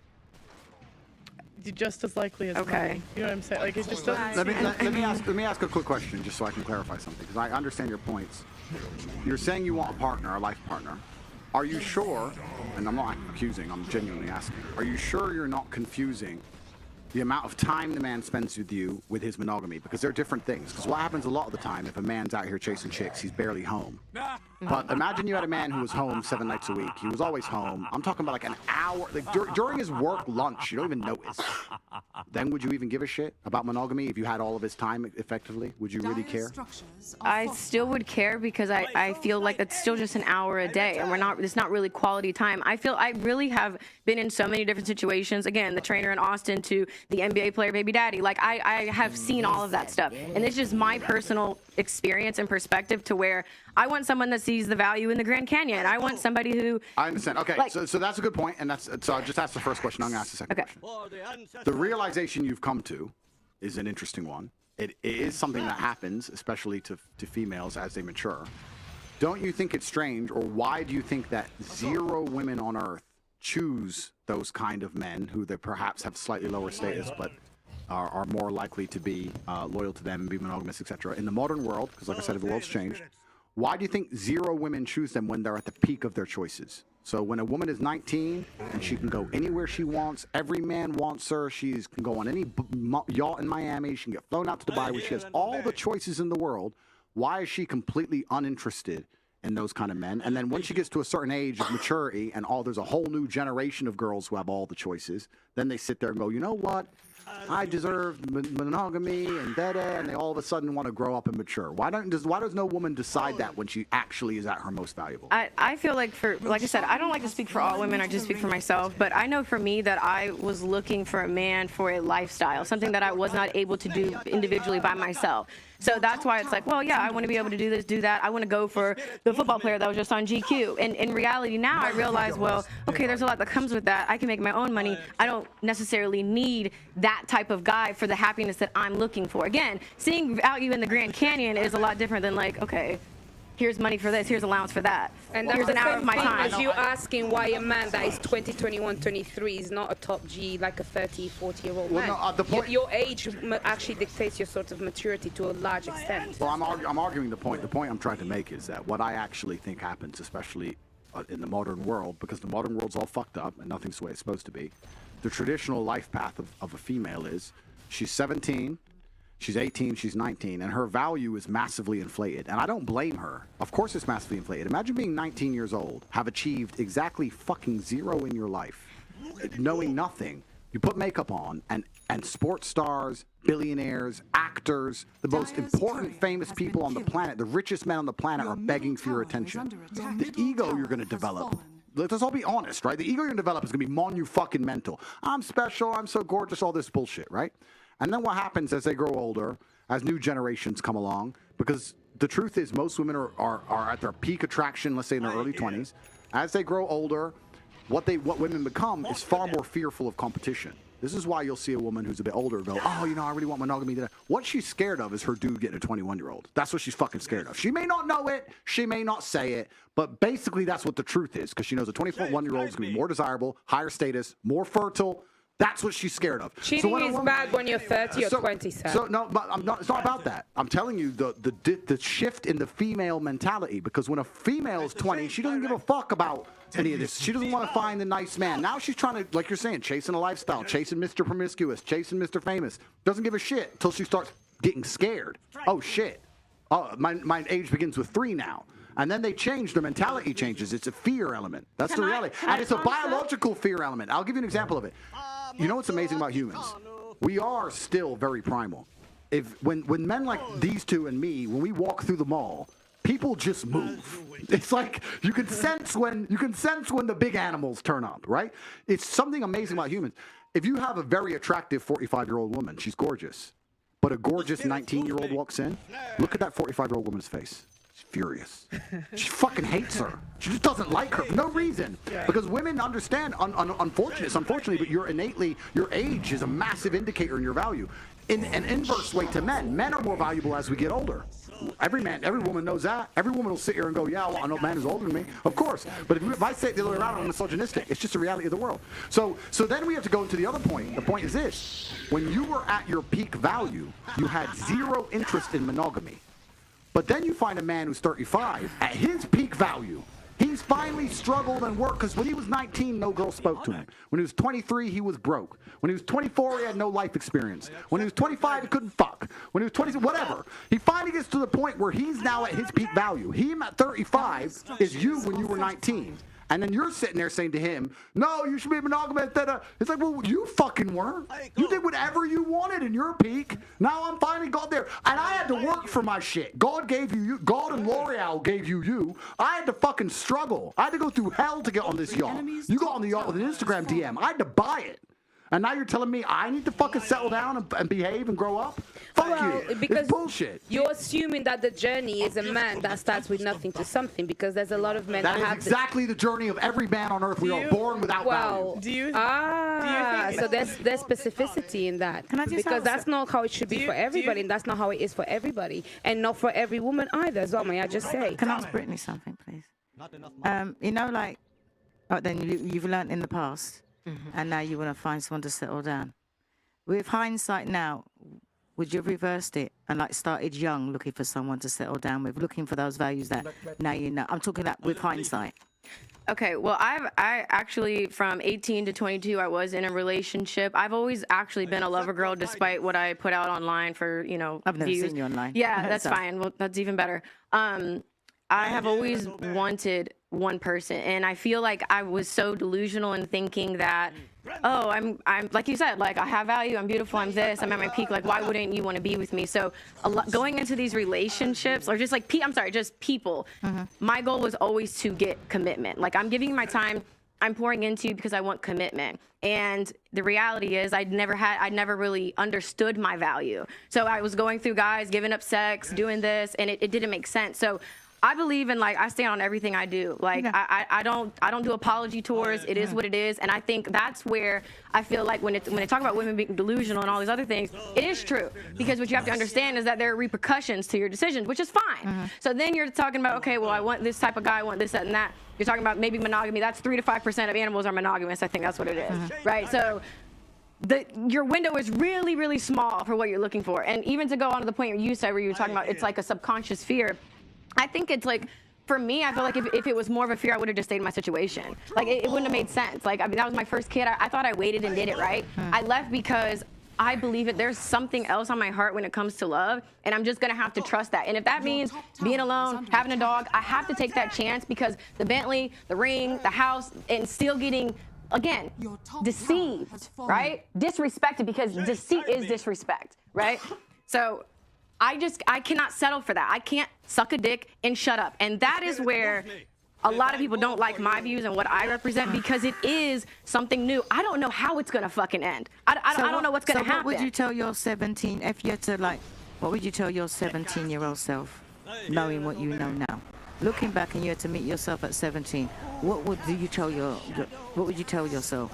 Like, lock it down and wait for the right man, don't have sex. What would you tell your 17-year-old self? That the answers aren't outside of you, because I feel like I'd always look for men to answer all of my questions that I've ever had. I thought when I had a man, it would complete me. And I feel like too, especially with like my dad not being in my life, you look for somebody to guide me. Like, so that's where for me, I put too much value in someone else having the answers for me.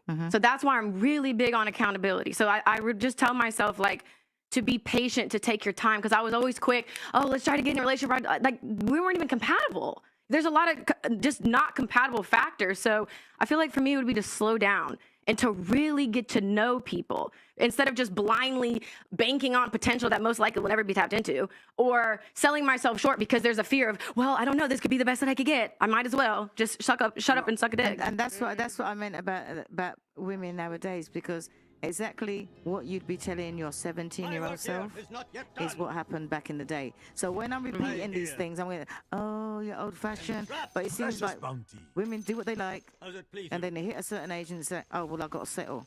But it's not settling. You're just getting whatever you can, or whatever you deserve. You know what? Because if you think back now, you'd be telling people now, rather than say that auntie's old-fashioned or auntie don't know what she's talking about, look what she be telling her 17-year-old self, which ain't nothing that I already said. Yeah, because that's fine. really and truly, let me finish. Because what I've always said, and you can check, I'm an older version of you.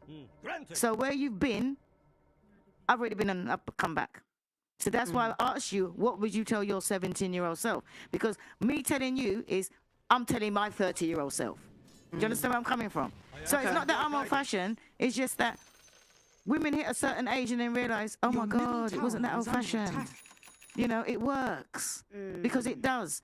But there's no point in waiting till you're a certain age to start thinking about it.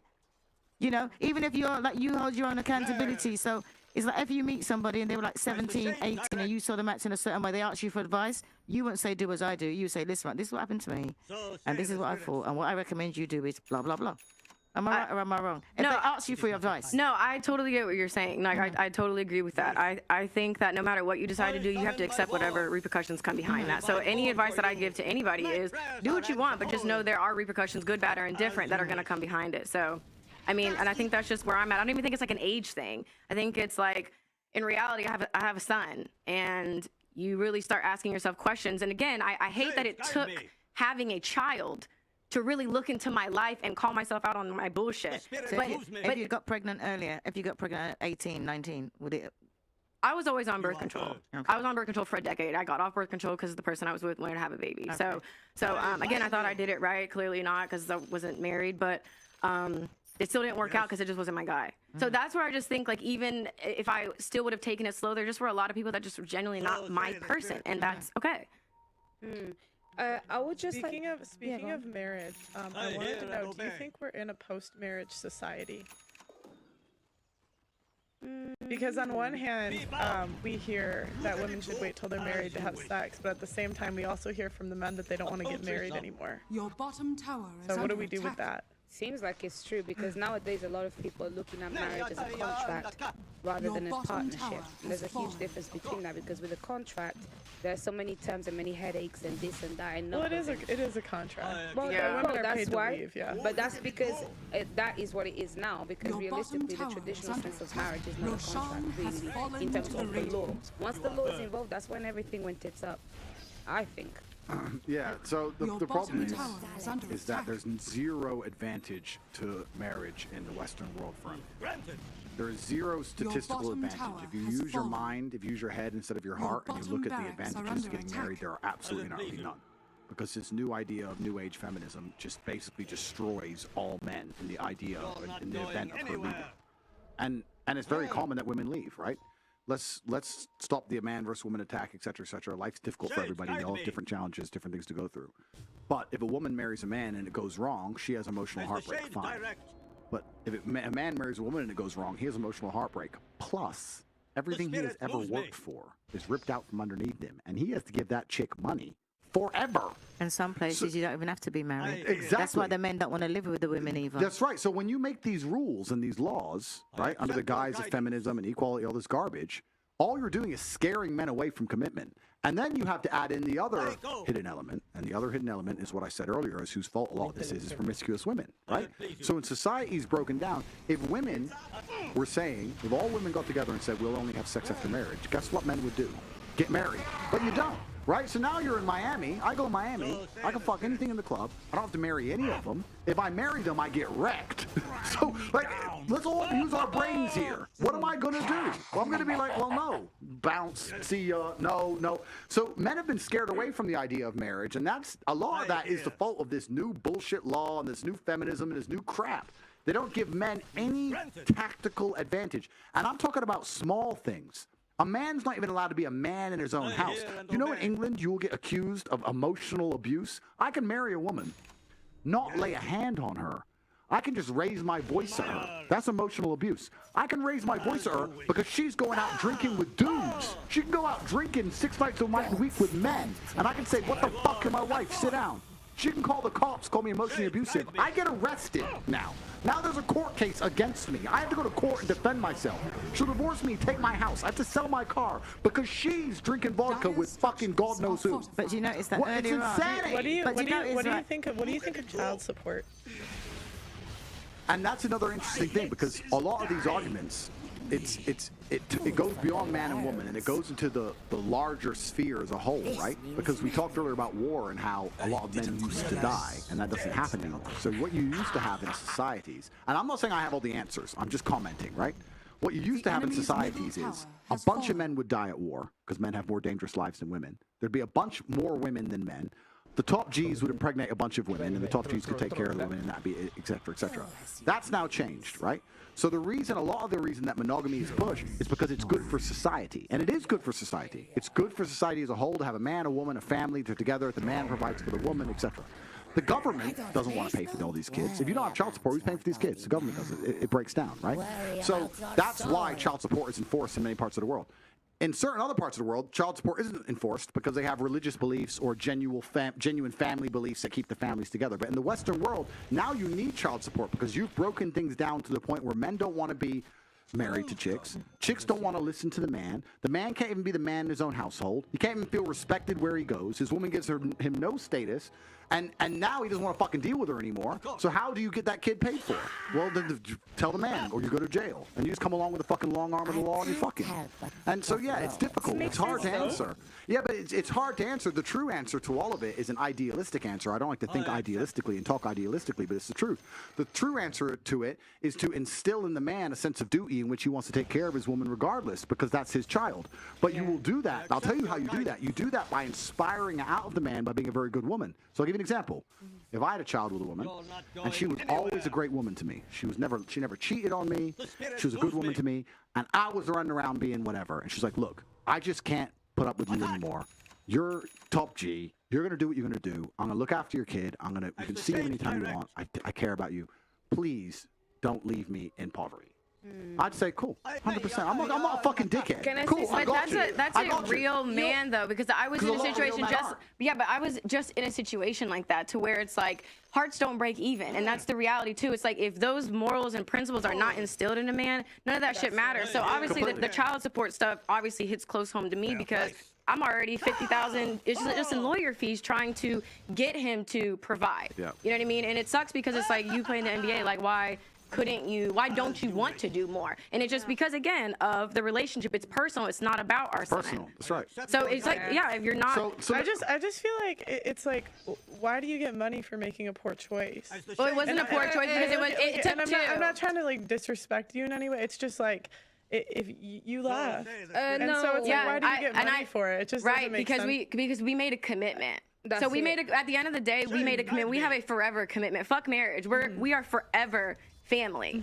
So again, as someone who is literally going through this, if I made more money than him, I would be paying him child support, and that would be fair to me. But this is what's really interesting. What's truly interesting is if you go to other countries, and I'm talking about civilized countries, right? If you go to Poland or Czech Republic or whatever, these countries, which are in many metrics more civilized than the West, they're safer to live in, they're cleaner, etc. There's no child support laws. So if you have a divorce, the man just takes care of the woman because that's his kid, and that's just what he's supposed to do, and that's just it. So what you're saying is, you're right about the man having the morality instilled inside of them. And my point is that the reason a lot of this doesn't exist, the reason men don't have morality installed in them, is not just about the individual case of the man. It's about society as a whole. It's about women as a whole, men as a whole, the dating game as a whole, the life he's living as a whole.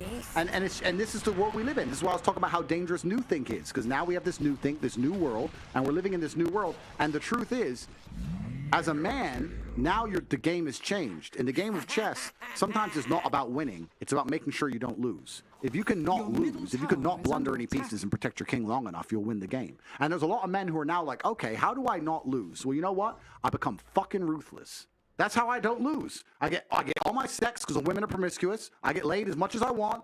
I don't let anyone fucking tie me into anything dumb. Any bitch wants to get fresh to me or fucking talk to another dude, I cut her off financially. And you just get ruthless so you don't lose the game. But that's because the game's been rigged against men. So the harder you rig the game against us, the more ruthless we're going to have to be to compete. And it's unfortunate. I'm not saying I have the answers. I'm just saying why men do what they do. Can I just say with regards to Brittany, I just think that with regards to child support, you've got a kid, you look after it. Hey, I do. Not you, the men. I was like, I do look after my son. No, not you. Okay, I was like, hold on. That's why I said, no, that's what I said with regards to the child support. That's what I first said. I think that you have a kid, that you should look after it. I don't agree with men giving the women money. But I think it's disgusting that a man can have a child and not support it. So do I. But this is another thing. So this is the comments we have to make, right? Because we don't have all the answers. We have to make the comments on it. This goes into the deeper point. Every time a court rules in favor of a chick having $100,000 a month, that puts men off to a level. Like, it's fine if there was a baseline child support, $1,000 a month, $2,000 a month. That's if you have a kid, baseline, regardless of income. If your man wants to give you more, he does. If he doesn't, whatever. But when you come along and start saying this % of a man's income, do you have any idea how scary that is to a man who works for his money? He works for his money. And do you know why it's scary? It's not just because he's giving his money away. It's because he knows he isn't giving money to the kid. Yeah. The kid, you can raise a kid on $500 a month in most of the world. You want that kid in Gucci, you in a nice car, going on dates with another dude with my money. I'd rather burn the fucking house down than to give it to you under those five circumstances.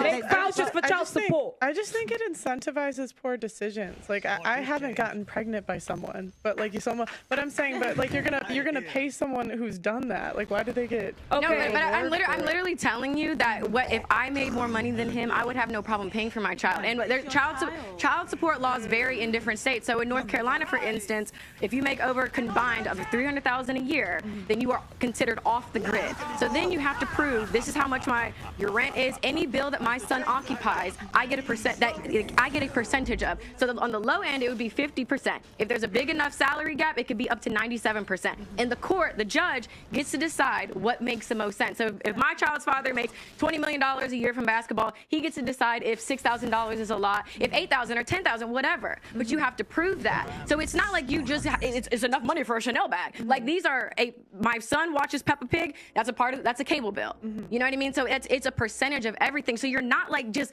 living it up. You're just living. So you're able to. There's a roof over your son's head. My whole point is that it's all down to choices. And the man made a choice too, because I can't get pregnant unless he nuts at me. I understand that, but I'm then there's nothing to argue. You're the one that's you're in control of who gets born. Abortion's legal.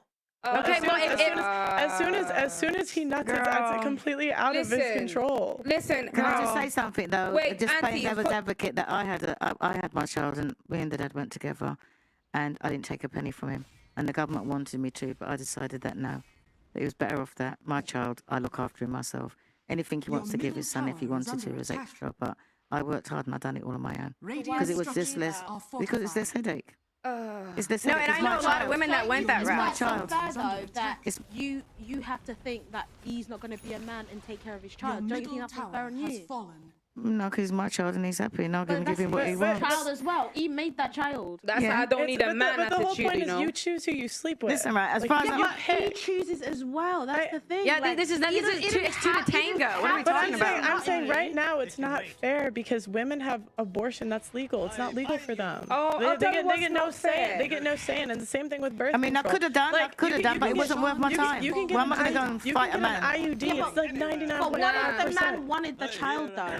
That's exactly my point. So I was on birth. Let's just use me as an example. My point. I think he should. I think he should take care of it, but I just don't agree with having legal incentives for women to leave. That's my point. He should give you money for the kid. If you have a kid, you should. But I just don't agree with See, but the thing is, if men stood up and became fathers to their children, women wouldn't have but if to. women,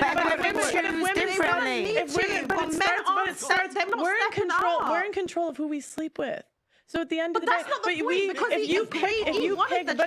you pick who you sleep with. Okay. So if you pick a guy that's getting girls pregnant left and right, but she doesn't know that he's not gonna be there. She doesn't know that. If she married him, she'd be alright. She trusted this man to be a father to a child, and now she's left with a child, and no one's gonna support her. Marry him. Don't you think that's unfair? Should have married him first. I mean, you can get married. Of course. You get married, but you get married. That's what I'm saying. It's You just think like marriage is what solves problems? Are you guys actually No, sitting what I'm here? trying to say, marriage is a solve financial You've already problems. spoken, Auntie. Please don't cut me off. This is the problem, yeah? Stop acting like every woman that leaves a marriage and gets divorced is because she's this and she's that. There's a lot of women that suffer and they actually need the support and the legal incentive so that they know when they leave, somebody can back them up because they'll be on their own. Stop acting like men are angels, because there's a lot of men that are dealing with a lot of the traumas that they have from a man's world being difficult. The same way that Andrew Tate explained, a man's world is highly competitive. Men are out there suffering. It is hard to be a man, and a lot of the time, the person that takes the brunt of it is the woman. So yes, she's well within her right to leave, take her child, and be in a better place, and the government should step in to make sure that that man that made her make that decision steps in for their kid. Can I say something? The time that she takes to take care of the child is the time that she doesn't have to go to work, so she's already down on income, and she's having to be taking care of the child on her own. That don't make sense. Not every man is a bloody angel, and not every woman is a devil. Hang on. pick a Wait, hang on a minute. Hang on a minute. I'm gonna leave. Go ahead. Hang on a minute. How do you do that? When did I say a man was an angel? How do you do that? How do you do that? How do you do that? How do you do that? I'm talking. No, I waited. I waited. Right? So now it's my time to talk. Talk to me. What I was saying to her is, right, is that if she'd got married first, then she would have been all right. She would have to be fighting through the court. So the same law that you're saying would have supported her and her child. That is the difference between getting married first. No, And that's what I'm saying. And that's what when people were saying just about... gives you more money than Hang on a minute. getting a divorce Listen. and kids. You just It's a good decision, yes? Excuse me, but I shut up when you were talking. Go on, apologies, my auntie. Right. I didn't mean to disrespect you. So what I was trying to say is that there is an incentive when women get married first and have children. Because I'm not saying that you, I'm just saying women in general. If a woman gets married first before she has a child and then it leaves, then it's totally different. Like he said before, she's set up for life. If she leaves, she's set up for life. So if somebody Set up for else... life without marriage, though. That's the point. No, and you want to hear? No, and as a person, again, let's ask somebody who's actually going through it, because none of you fucking know what the fuck you're talking about when it comes to child support, lawyers, none of that shit. None of you fucking know, okay? So you don't. The reality is, if I would have gotten married and did everything right and did everything the moral way, right? Guess what? All I would have on top of what I'm going through with child support is alimony. So I'm still in the courts fighting, whether I'm married or whether I'm not. So that I get what you're saying, because hey, you at least get the commitment to, you know, maybe back up that he's gonna be there, but it doesn't ensure anything. Everybody wants a fucking guaranteed thing. There's no guaranteed in life. We're talking different places. When you're in America and you're married and you divorce, you still got to fight for your money. And would you still Yes, not you in have England. to get a lawyer. Not in England. In England, you get a lawyer and it's sorted. That's the difference. But you would have to be going there saying, "Oh, I need this for my child, and I need this." You get once you get divorced and you go to court, it's that much. Alimony and child support are different. I'm saying she just spent £50,000. She's still fighting. You would have to pay that here. You would not have to pay that here. You would not have to pay that here. You would not have to pay that here. Do your research. You would not have to pay that here. When you get divorced, she wouldn't be going for all the battle that she's going. It'd be simpler in England to get divorced than in America. She will That's take what your I'm money, saying. boys. In They'll England, take your money. Don't get married. Have a parental partnership. Love your woman. Pay whatever you I need to just pay want for to make your a kids. point. You know what you were saying? Get married. Even Tate said it himself. Men don't want to get married anymore. why are you not turning what he's saying? Why are you not twisting what he's saying? You're not even listening to what he's saying. Not attractive anymore. It's more at loss for a man to get married. You're taking what he's saying and you're twisting it to suit yourself. What did you say? I'm not. You literally said. Tate, didn't you say that men are scared of getting married now? What? Yeah. Okay, but why? Because, like you said, with child support, they feel like there's no advantage. That's- So And alimony, you say just get alimony. married. It's not that simple because men don't want to marry you. Okay, so let's analyze that point. And first, back to the child support thing. What's actually interesting to talk about is there's a lot of countries in the world where there is no child support system, and it functions, right? So you have to, if you want to pay attention to actually, learn about society as a whole, it's very interesting to study all the different societies and economies in which there is no child support and children don't die. I mean, people get divorced and they still find a way to function. And it's interesting, and it's a very long conversation because it extrapolates about how the whole society works as a whole. That's the first point. Second thing, I'll actually sit here and argue the point that I don't think any man really ever wants to get married. I think that women convince him to get married.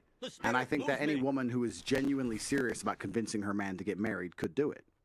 I don't think, in the modern world at least, men wake up and go, can't wait to get married. But what they do is they get a chick who's so good and ticks so many boxes and makes them so happy, and she'll sit there and say, you know what, it would mean the world to me.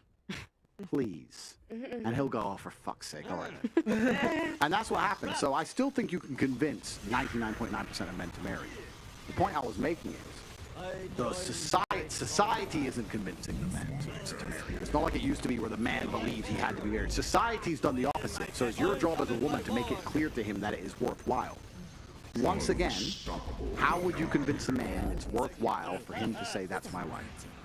Status. That's how you do it. This is a misunderstood hack to men as a whole. Is status. If you could say, if you can convince that man that by marrying you, his status will increase amongst his peers, he's going to do it. And for anyone out here who disagrees with me, the things men do for status, let's actually analyze how baseline men are. What is status? Status is respect, right? Men kill over respect. Gangs kill each other over respect. A man will smash another man's face in for insulting him. We will die for respect and status. You tell me we won't get married? We'll die for we'll go to the front line of a war, and the only reason we don't walk away and abandon our post as artillery shells rain is because we're afraid of being mocked for being a coward. We'll die for status. So status is what it's all about. It's what it's always been about. You wanted a man to marry you, status. And it's the same thing with nearly anything you want to do with a man. I don't know anything about your personal life. I'll be honest, I don't know, right? But I'll tell you this now. If this dude, this NBA player, believed that he would be higher respected amongst his peers and amongst society for taking care of you properly, that's what he'd fucking do. He doesn't feel that because either he's rolling with the wrong people, or you've pissed him off in a way, or something public's happened. I don't have a clue, but something's happened where he feels like, if I take care of her, I'll look like a bitch. That's what he's scared of. If it was inversed, he had no problem giving you money. Because that's how men function. I'm telling you right now, as a man, I'm telling you what I would do. If I had a chick with a woman, right? And she went on the news, tough G's this and fucking... like I said, I have no idea what you've done, but I'm just giving my personal made-up scenario. She would go on the news, tough G's this, and he fucking lied to me, he's a piece of shit, da-da-da. And then I bought her a Bentley. Well, was like, well, look, she insults Top G, she insults him, and he's a simp, da-da-da. But if she was like, you know what, he's misunderstood, he's a good guy, it just didn't work out, blah, blah, blah, blah. I'd make she'd be in a mansion. Right? And would that be me being a nice guy caring about her? Or, let's be honest, would it be me being a selfish piece of shit dude and saying, what makes me look better? Men are all about status. It's how we function. It's how we function as a whole. So society, this is where it extrapolates and gets interesting. When society, with this new think, has destroyed all of the baseline humanities and baseline understandings of how men interact with women. And now, all the things we previously understood about what made a good man, what made a good woman, and how we should act together and how we should interact has been erased. Of course men are acting like dickheads, and of course women are doing wrong things, because nothing makes sense anymore. You've taken the chessboard and moved all the fucking pieces around. Nobody gets it. It should be very simple. I'm a man, I work hard, I take care of my woman. I'm the man of the house, she treats me with respect, she would never insult me or raise her voice to me in front of other people. She's a problem, she brings it to me in private. We act as a team, we work together. If we break up, she was a good woman to me. She fulfilled her roles the best she possibly could. I'm still a man, I'm gonna take care of her. But all of that is gone. All of it's gone. All of it. And it's gone because of all the ideas we were discussing earlier. The feminism, the new age bullshit, fucking nudes left and right and center. All these things, all these baseline things have eroded society to the point where now you have men ignoring their paternal instinct. You have men who will sit there and go, that's my child, but I fuck her. That's actually a massive observation to make about how fucked up society is. And it's all, and it shouldn't be that way, because men in a lot of the world are not like that. So you have to look at all these small things. The small things we talk about, it's no big deal. She goes on boats in Miami, it's no big deal. It is a big deal, because now that dude ain't going to want to fucking pay child support because you were on those fucking boats with his fucking the other team. And the thing is that before... Do you think that men... That was well said, Sagittarius. Thank you very much. Do you think that men marry for like high status families? Like I'm thinking of like Ivanka Trump. Like would someone marry a girl for like status in that way? Well, that is one of the most. I mean, if you look at arranged marriages, it's all for status, right? That's an example. But men primarily marry for. I'd argue that men, and I say this about men, but women do the same thing, right? Women love the idea of getting status from a man. Women love the idea, and this is where it actually gets a bit messy. The waters get muddy because women love the idea of bragging about the man they're with, but they can only brag about the man they're with if other women want that man. So you're saying you love women who get cheated, women love getting cheated on. That's not true. But women do not like men that other women don't want. If you were to say, look, I got my man, he's perfect, he's rich, he da-da-da-da-da, and every girl in the room would go, I would never touch him. She'd be like, oh, shit. Oh, I don't want him either then. What the fuck But is you this? know, can I add on top of that? But it's true, right? No. Women want men that all the women want. Do you know what's the best man that woman wants? Is the one that every girl wants, but he doesn't want them. A selective man. Yeah, I'm sure that's more valuable than the top problem, chick that gets every You're host. saying That's that the men, fantasy. But Tate, No, that's you're not the saying that fantasy. men are There's now none that's polygamous selective. and women should accept that. That's the problem. Men are continuously disrespecting their woman. Like, yeah, you know what? You're with one, you can't be with one woman. Now you want to keep cheating with all these But different women. that's not what he said. He's saying if you're gonna go for a high status guy, if you're gonna go for the top 5% of guys, that's what comes with it. And if not, then go for the average guy. Can I just say that before... So is it okay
Your turn to ban.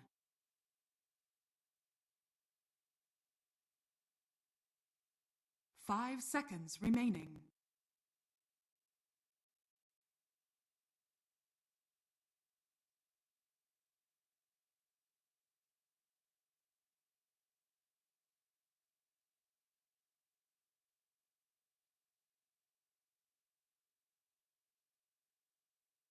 Ten seconds remaining.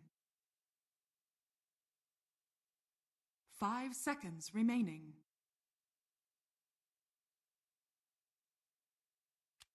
Your turn to pick. For average guys to stick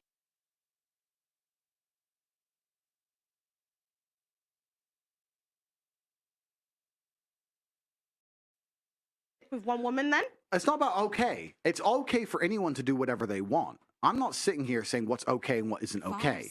What I'm talking about is observations about the baseline realities of how humans function. What I'm telling is if you give a man unlimited options, like the men at the top of society have, on a long enough time scale, he will explore said options. That is a fact. Like I said earlier, you can walk into a car garage and buy a Nissan, and that's reliable, and it'll never let you down. Or you can buy a McLaren.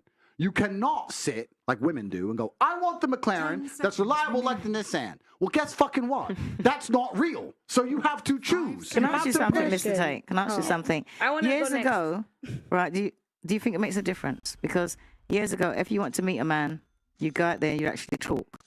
But now you meet a guy, he can go and check out your IG and see what you're all about. Don't you think that by them being able to look and see what you're all about, that makes a difference to how they perceive you? 100%. I think society is fundamentally and utterly broken. I think the way that men and women interact is broken. I think that men are broken. I think that women are broken. I think everything is completely fucked, genuinely. And this is where we go into the small things. We're talking about status. You're right about IG. If I go on a date with a girl and I look at her Instagram page, I'm sitting there thinking, does this make me look good or bad? Yes, I want her to be hot. Yes, I want her to have followers. Yes, I want everyone chasing her. But what's that caption about fucking city life? What's this about? What's that? That's not, nah, that puts me off, right? So it's interesting. What's also interesting is the majority of women don't have a clue in the modern world what men find attractive. So we said earlier in the very beginning of this podcast about men who want their dick sucked and all this bullshit. Men don't, that's not attractive to men. We don't want any of that. Most women, if you were to say, how do you attract a man, they wouldn't have a Scooby-Doo. They wouldn't have an idea. I know. They want a submissive woman. Hello, my she name's cooks for him. Benova. Give him some massage. Feed him great. It's not just, pat his head. It's not just about that. One of the important things for being a man, especially in a relationship, is we want to be our woman. If I have a woman and I love her, I want to be her portal to the world. I want her to experience things through me and see things through me. So for that, I need a degree of innocence and purity for her. I want to be the first person to put her on a private jet. I want her to get on the jet and go, wow, I did it. Oh, you took me. It's like you wouldn't want to give someone a Christmas present if they'd had 10 presents better than you beforehand. Yes, would you? It's like, well, duh. Yeah. So as a woman, what makes you attractive to a man, to a degree, is your innocence and your purity. This is very important. And it can go down to very basic, simple things. I'll tell you, if I walk in a club, do you know who the hottest girl in the club? It's the girl who isn't dancing, isn't twerking on a fucking stage, not surrounded by dudes. When girls want male attention in a club, they start drinking, twerking. That is the most revolting, haram bullshit. I may want to fuck you, but I don't want to be with you. If you show me a girl sitting in the corner, shy, I'm like, good, she hasn't experienced too much life. I can show her things. And also, not just show her things. This is a very important point that I get attacked by the Matrix for because they completely misunderstand me on purpose. As a man, if I'm out here struggling and leading and trying to lead my household, I also want a woman who shares my values. I want to a degree to educate my woman and show her things and for her to agree with me. Like you said earlier, looking for a male role model. You want to be a role model to your woman. If she's too experienced with life, it's difficult to be a role model. If she's sitting there shy and quiet, you can come along and say, no, you know what? Don't take the fucking vaccine. Listen to me. And you can be a role model for her. You can't do that for a woman who knows too fucking much, knows too many dudes, been too many places. So it's this degree of purity that we're looking for that's super important. I'm curious if you said if she's like done too many things, that's like bad. Right? Yes, correct. So, I'm not even talking sexually, like been on a private jet. Yeah. I'm curious because I lived a. But how do you get on a private jet without sucking dick? Oh, I was just curious because my dad's part of like he's top like 1% in terms of like income, and I was just curious, is it different if you did stuff with your dad? Well, no, that's fine. No, not like that. Not sexual.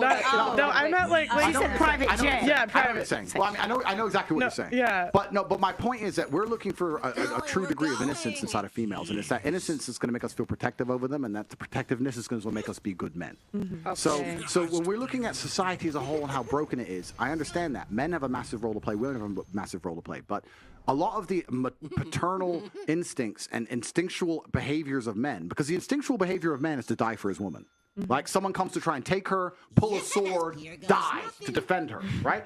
If you're going through life and you find that men don't really feel about you that way, that's because a lot of their instinct is being eroded by the fact that you, like you said, they look through your IG or they look through your life and you've lived so much life and they just feel like, there's nothing new I can bring to this girl's reality. But There's I nothing don't new. feel like that's true though, because like I think it's like I get what you're saying to a degree, right? But it's like you could be on a private jet 10 times, but it's going to be special because it's with you. Not for him, it isn't. Not for him. For him, it's special because it's your first time. Because men, maybe it's a biological predisposition. Maybe it's just the way we're designed. But let's tie it back to sex. Virginity, first time. It's not that you've done it. It's that you've done it with the first time with me. That's what is important. It's experience as a whole that men find. It's just the truth. Call me misogynistic, cancel me, whatever. I'm telling the truth. I always have done. It's experience of life as a whole that men, to a degree, find off-putting. We don't want a woman who's had a bunch of trauma, had a bunch of experiences, done a bunch of shit, knows a bunch of people, been a bunch of places. That's the absolute opposite of what we want. We want the complete polar opposite of that. And what's funny is women want men who have done those things. I'll tell you right now. Go out there and find a virgin woman and say, do you want to have your first boyfriend? Do you want to lose your virginity to a virgin man or a man virgin hunk. or a man who's had a couple girls? She'll choose a dude with experience as a virgin herself. Experience is always coveted and respected in men. It's the opposite in women. That's true. It's true. So we have to look at how fucked up the world is. Women, especially between their 18 and 28, or 18 and 25, let's say, are living these crazy lifestyles, these crazy lives with the most important people, richest people on the planet, doing everything that can be experienced under the sun. And then at 29, 30, some dude's expected to come along, know he's second place to X, Y, Z, and be happy with that, and not allow it to hurt his ego, and sit there and pick it up and put a fucking brave face on. It kills him every day inside. That's the reality. He's in love with you, and you've been fucking where with fucking who? I can't afford a jet. I'm Joe Schmo. That fucking breaks their hearts. Do you think that hoes can ever be turned into housewives? Okay, I'll answer that question. And the answer is actually, truthfully, yes. Which I know a lot of people are confused by. They can. If you're a good enough, high enough level man, you absolutely can turn a hoe into a housewife. But why the fuck would you? Because you don't have to. A man like me, I could, but I'm not low on options, so I would never decide to do that. If you're a billionaire, could you? You can find an old rusty car and rebuild it, or you can just buy a new one, right? So it's not about what could be done; it's about what will be done. So once women hit a certain status of man, I don't think women are stupid. I actually argue the fact that women have a beautiful intuition. I think that women, to a degree, their intuition is truly almost psychic. The number of times I've come home and she's like, "You were cheating." And I was like, "How the fuck does she know I'm fucking cheating?" Like, you have intuition and it's real. You guys are smart, right? And if they get to a certain echelon of man, they're not going to go anywhere because there's nowhere else to go. They're going to get to a guy eventually. They're going to stop at the buck and go, you know what? Where am I going to surpass this specimen? So I'm just going to behave for him. So you can turn a hoe into a housewife that way. But why would a man at that level want to do that? Why do some guys at certain, and this is obviously a celebrity example, but I'm sure we can all think of examples in like day-to-day life where a guy with a lot of options does pick a hoe and like wife her, like for example, Kim and Kanye. Because Kanye clearly has options, She right? did not want to be a housewife. She was a project. Okay, I understand. I'm just asking. Because some guys do pick. Yeah, they do, and it's a really good point. And I have nothing bad to say about Kanye. In fact, I think a lot of the work he's doing now in terms of attacking the Matrix is important. But I can give you a generalized answer. But it's a man who is not true to his masculine imperative, which is going to fall for the propaganda machine, which is being purported upon him, who's going to believe that all the crap that is being told by society, like a female's past doesn't matter and all this shit doesn't matter. This is what's interesting in the fight against the Matrix, because people always say to me, Andrew, why do you come here and say all these things? They're literally trying to destroy your life for what you say. And the truth is, as a man, you have two choices. You either fight against the programming and the brainwashing they're trying to put inside of all of our minds, or you end up fighting against yourself. If you're a man and you sit down and you believe the garbage that society is telling you about how society functions between men and women, you're going to end up getting fucking wrecked, like these dudes do. They sit there and go, just because she's fucked everyone doesn't mean she'll do it again. Just because, and they sit there like dummies and they get fucking wrecked. Right? You have to sit there as a man and go, no, I don't give a shit what society's telling me. I understand something baseline about humanity, right? And that's why they make these poor choices, and a lot of men do make these poor choices, but it's only in the West.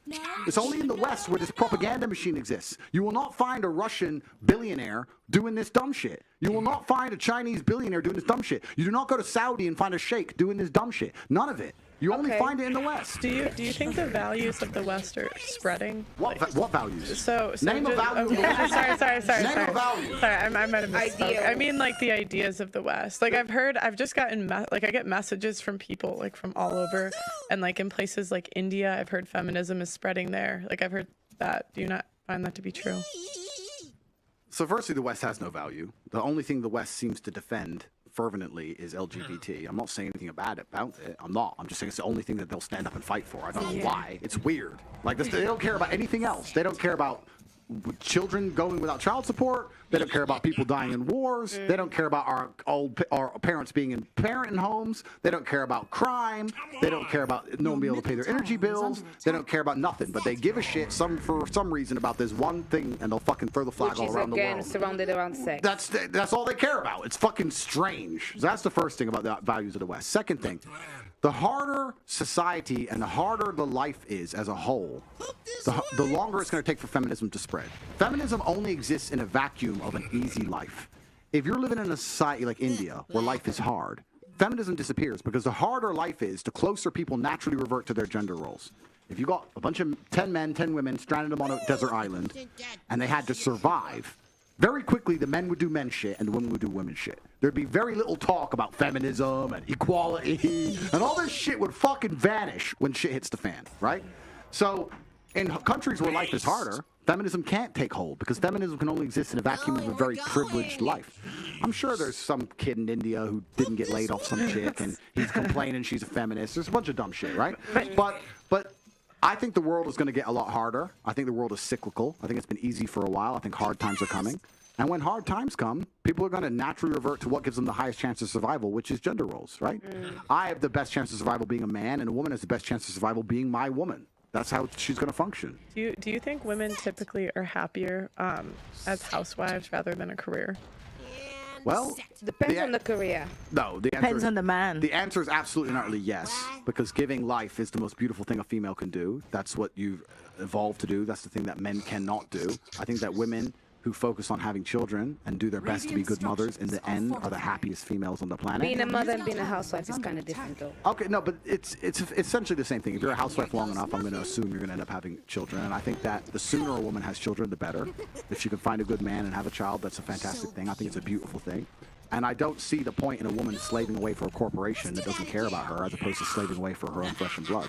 I think that's a complete waste of a life. I think if men are already doing that, why would you want to go along and do that as well? Because a career is not just slaving away for a corporation. A career can involve a million different things. Well, that's exactly what a career is. It's slaving away for a corporation that doesn't care about you. And I understand you have to pay the bills, and I understand you don't want to be completely sufficient. You want to be self-sufficient. You don't want to be dependent on a man. I understand all that. But in an idealistic scenario, in the vacuum of ideology, if you could sit and be a woman and focus on having children or focus on doing a job, I think on a long enough time scale, you're going to be much happier with your progeny as opposed to working a job. Can I ask you a question? Because I feel like we talk a lot about hoes, we talk about a lot of the extreme. There's a lot of great matter in the middle. Sure. Where a lot of women kind of get lost. Yep. For example, I think that one of the issues sometimes that I hear a lot about, and I personally may say I feel it sometimes, is that when you're also quite educated woman, intellectual, intelligent, whatever, smart, a lot of the time, naturally, you speak in a way that stands out from other people, right?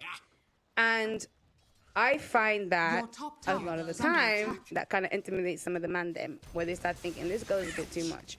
Now, it is not my fault that I'm smart. It's not my fault that I can put one and one together very nicely, very quickly. What kind of man is going to handle that? I think you mean... This woman laughs like I don't speak for language and got 3 degrees. Now I thought. Wait, is she trying to say you're not smart? It's okay. I speak how I do for a reason. So please, sir, can you help me out? I'm trying to find a husband, the kind of beast that can handle a woman like me. Well, this is another point, right? And I'm only answering generally, right? Because this is the first time I've met all of you ladies. You've all been very polite to me. You've all been very nice. I'm just talking generally. And I'm going to answer it based on your last sentence. Your last sentence was handle a woman like me. Let's look at the average man's life, like I just discussed earlier, how difficult it is, how competitive he has to be, and how many problems he has to fix. Do you think he wants to handle any woman? Okay, so Do you, like the idea of any degree of problem? It's the straw that breaks the camel's back. Like the point of having a woman as a man, for me at least, is for her to be my peace and quiet. My life is stress.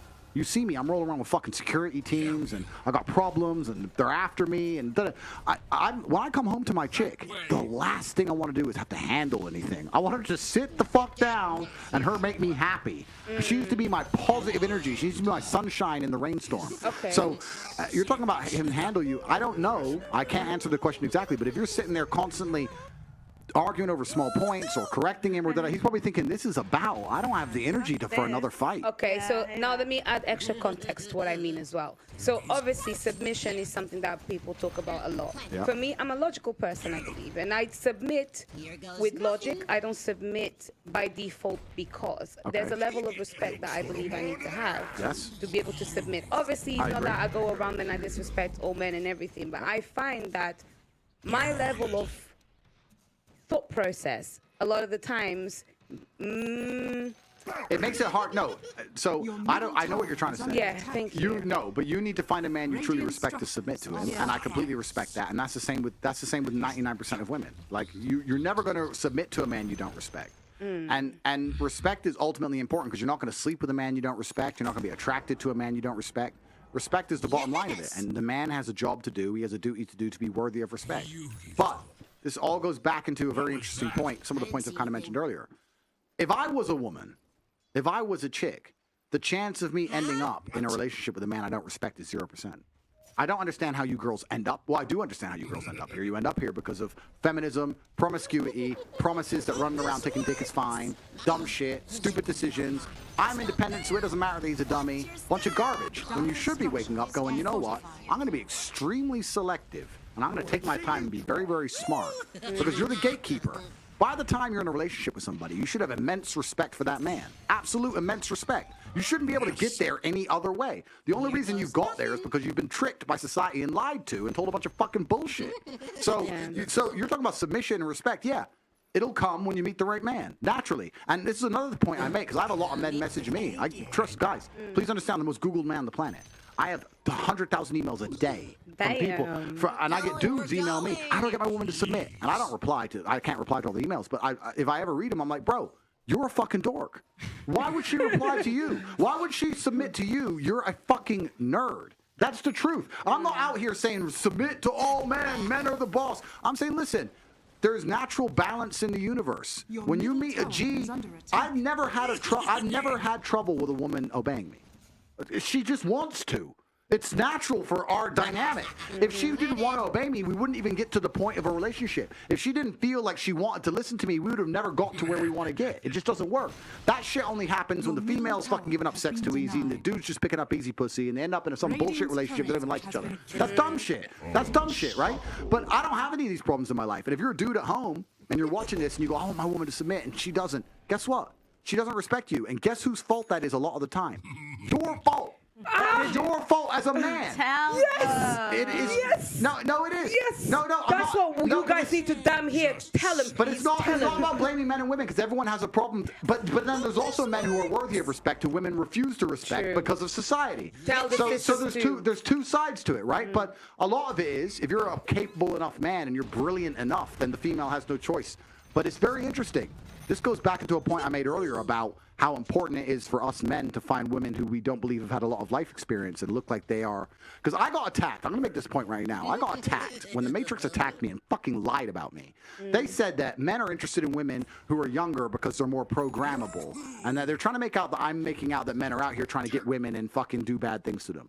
No, what I'm saying is, if you find a woman who's younger and been through less things, less trauma, less relationships, less headache, she's lived less life, your ideals, if you ask any woman who loves her man, what's your favorite song? His favorite song. Who do you vote for? Who he votes for. What's your favorite car? His car. That's how it happens when a woman loves a man. And that makes the man feel good, right? If she's been through too much shit, then that's a lot harder to pull off.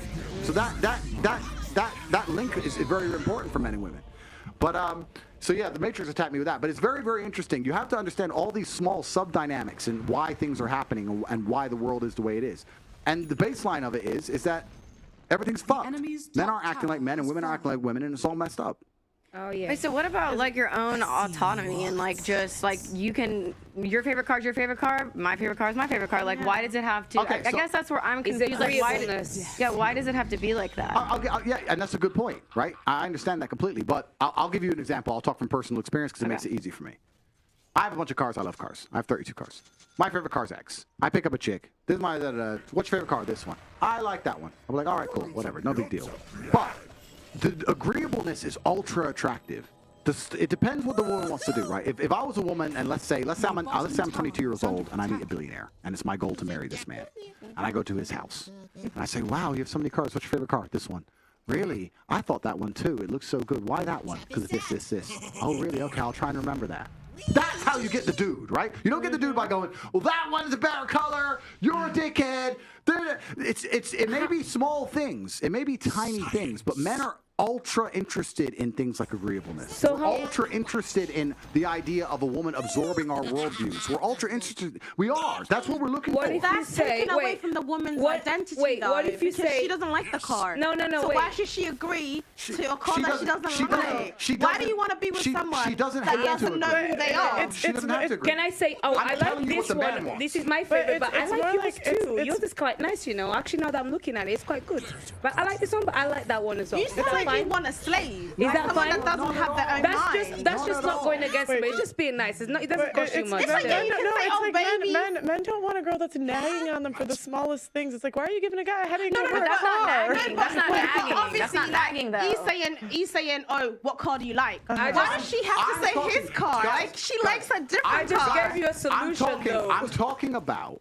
I am talking about how, as a female, to be as attractive as possible to men. Now, I'm not saying you can't get a man if you say another car. I'm saying, how do you be as attractive as possible? Because because you also don't understand how men think. It's different if you come to my house and choose to like another one of my cars. But what if I only have one car? And now you say, well, no, I pick you up in my BMW. Oh, yeah, it's nice. I prefer Mercedes. You know what a man thinks the second you say that? Who picked you up in a Merc? That's the first thing that goes through his fucking mind. How do you know about Mercedes? What if you can buy your own Mercedes? That's not what crosses the man's mind. I'm telling you how men think. But then that's why. Denalva, what percent of women can really afford their own Mercedes? Yeah, especially when you go crazy. No, guys. I bought my own car. I said a Mercedes. I said what percent of women? I drive a BMW. I said, okay. I'm really happy for you. I'm really happy for you. I said, the average woman makes $35,000 a year. It's not that hard in this UK. It's not that hard. I said, I'm really happy for you. I'm really happy for your car. But the average woman, I'm saying but the whole point is that what percent of women even earn that much? It's not a high percentage. So when a guy hears that wait. When a guy hears that you've been in this car and that car and that car, his automatic assumption is that you're an average girl. And that foolishness. And that you've been with a bunch of guys to get to that point. I've had a lot of experiences because of my dad, because my dad's very successful. But I've been in situations where I've said, like, oh, I did this, and they think it's with a guy, but it's with my dad. Because most guys assume that you are an average person. And that's their problem. Do you not think that's demeaning a woman to say that she can't afford a lifestyle? It's not demeaning a woman. It's looking at a balance of probabilities. If I meet an average guy, I assume he makes average money. Sounds like a traumatized I think it's just based on wait. It's based on a balance of probabilities. Can I just say something? That it's all about making a man feel like everybody says, oh, he's a top G.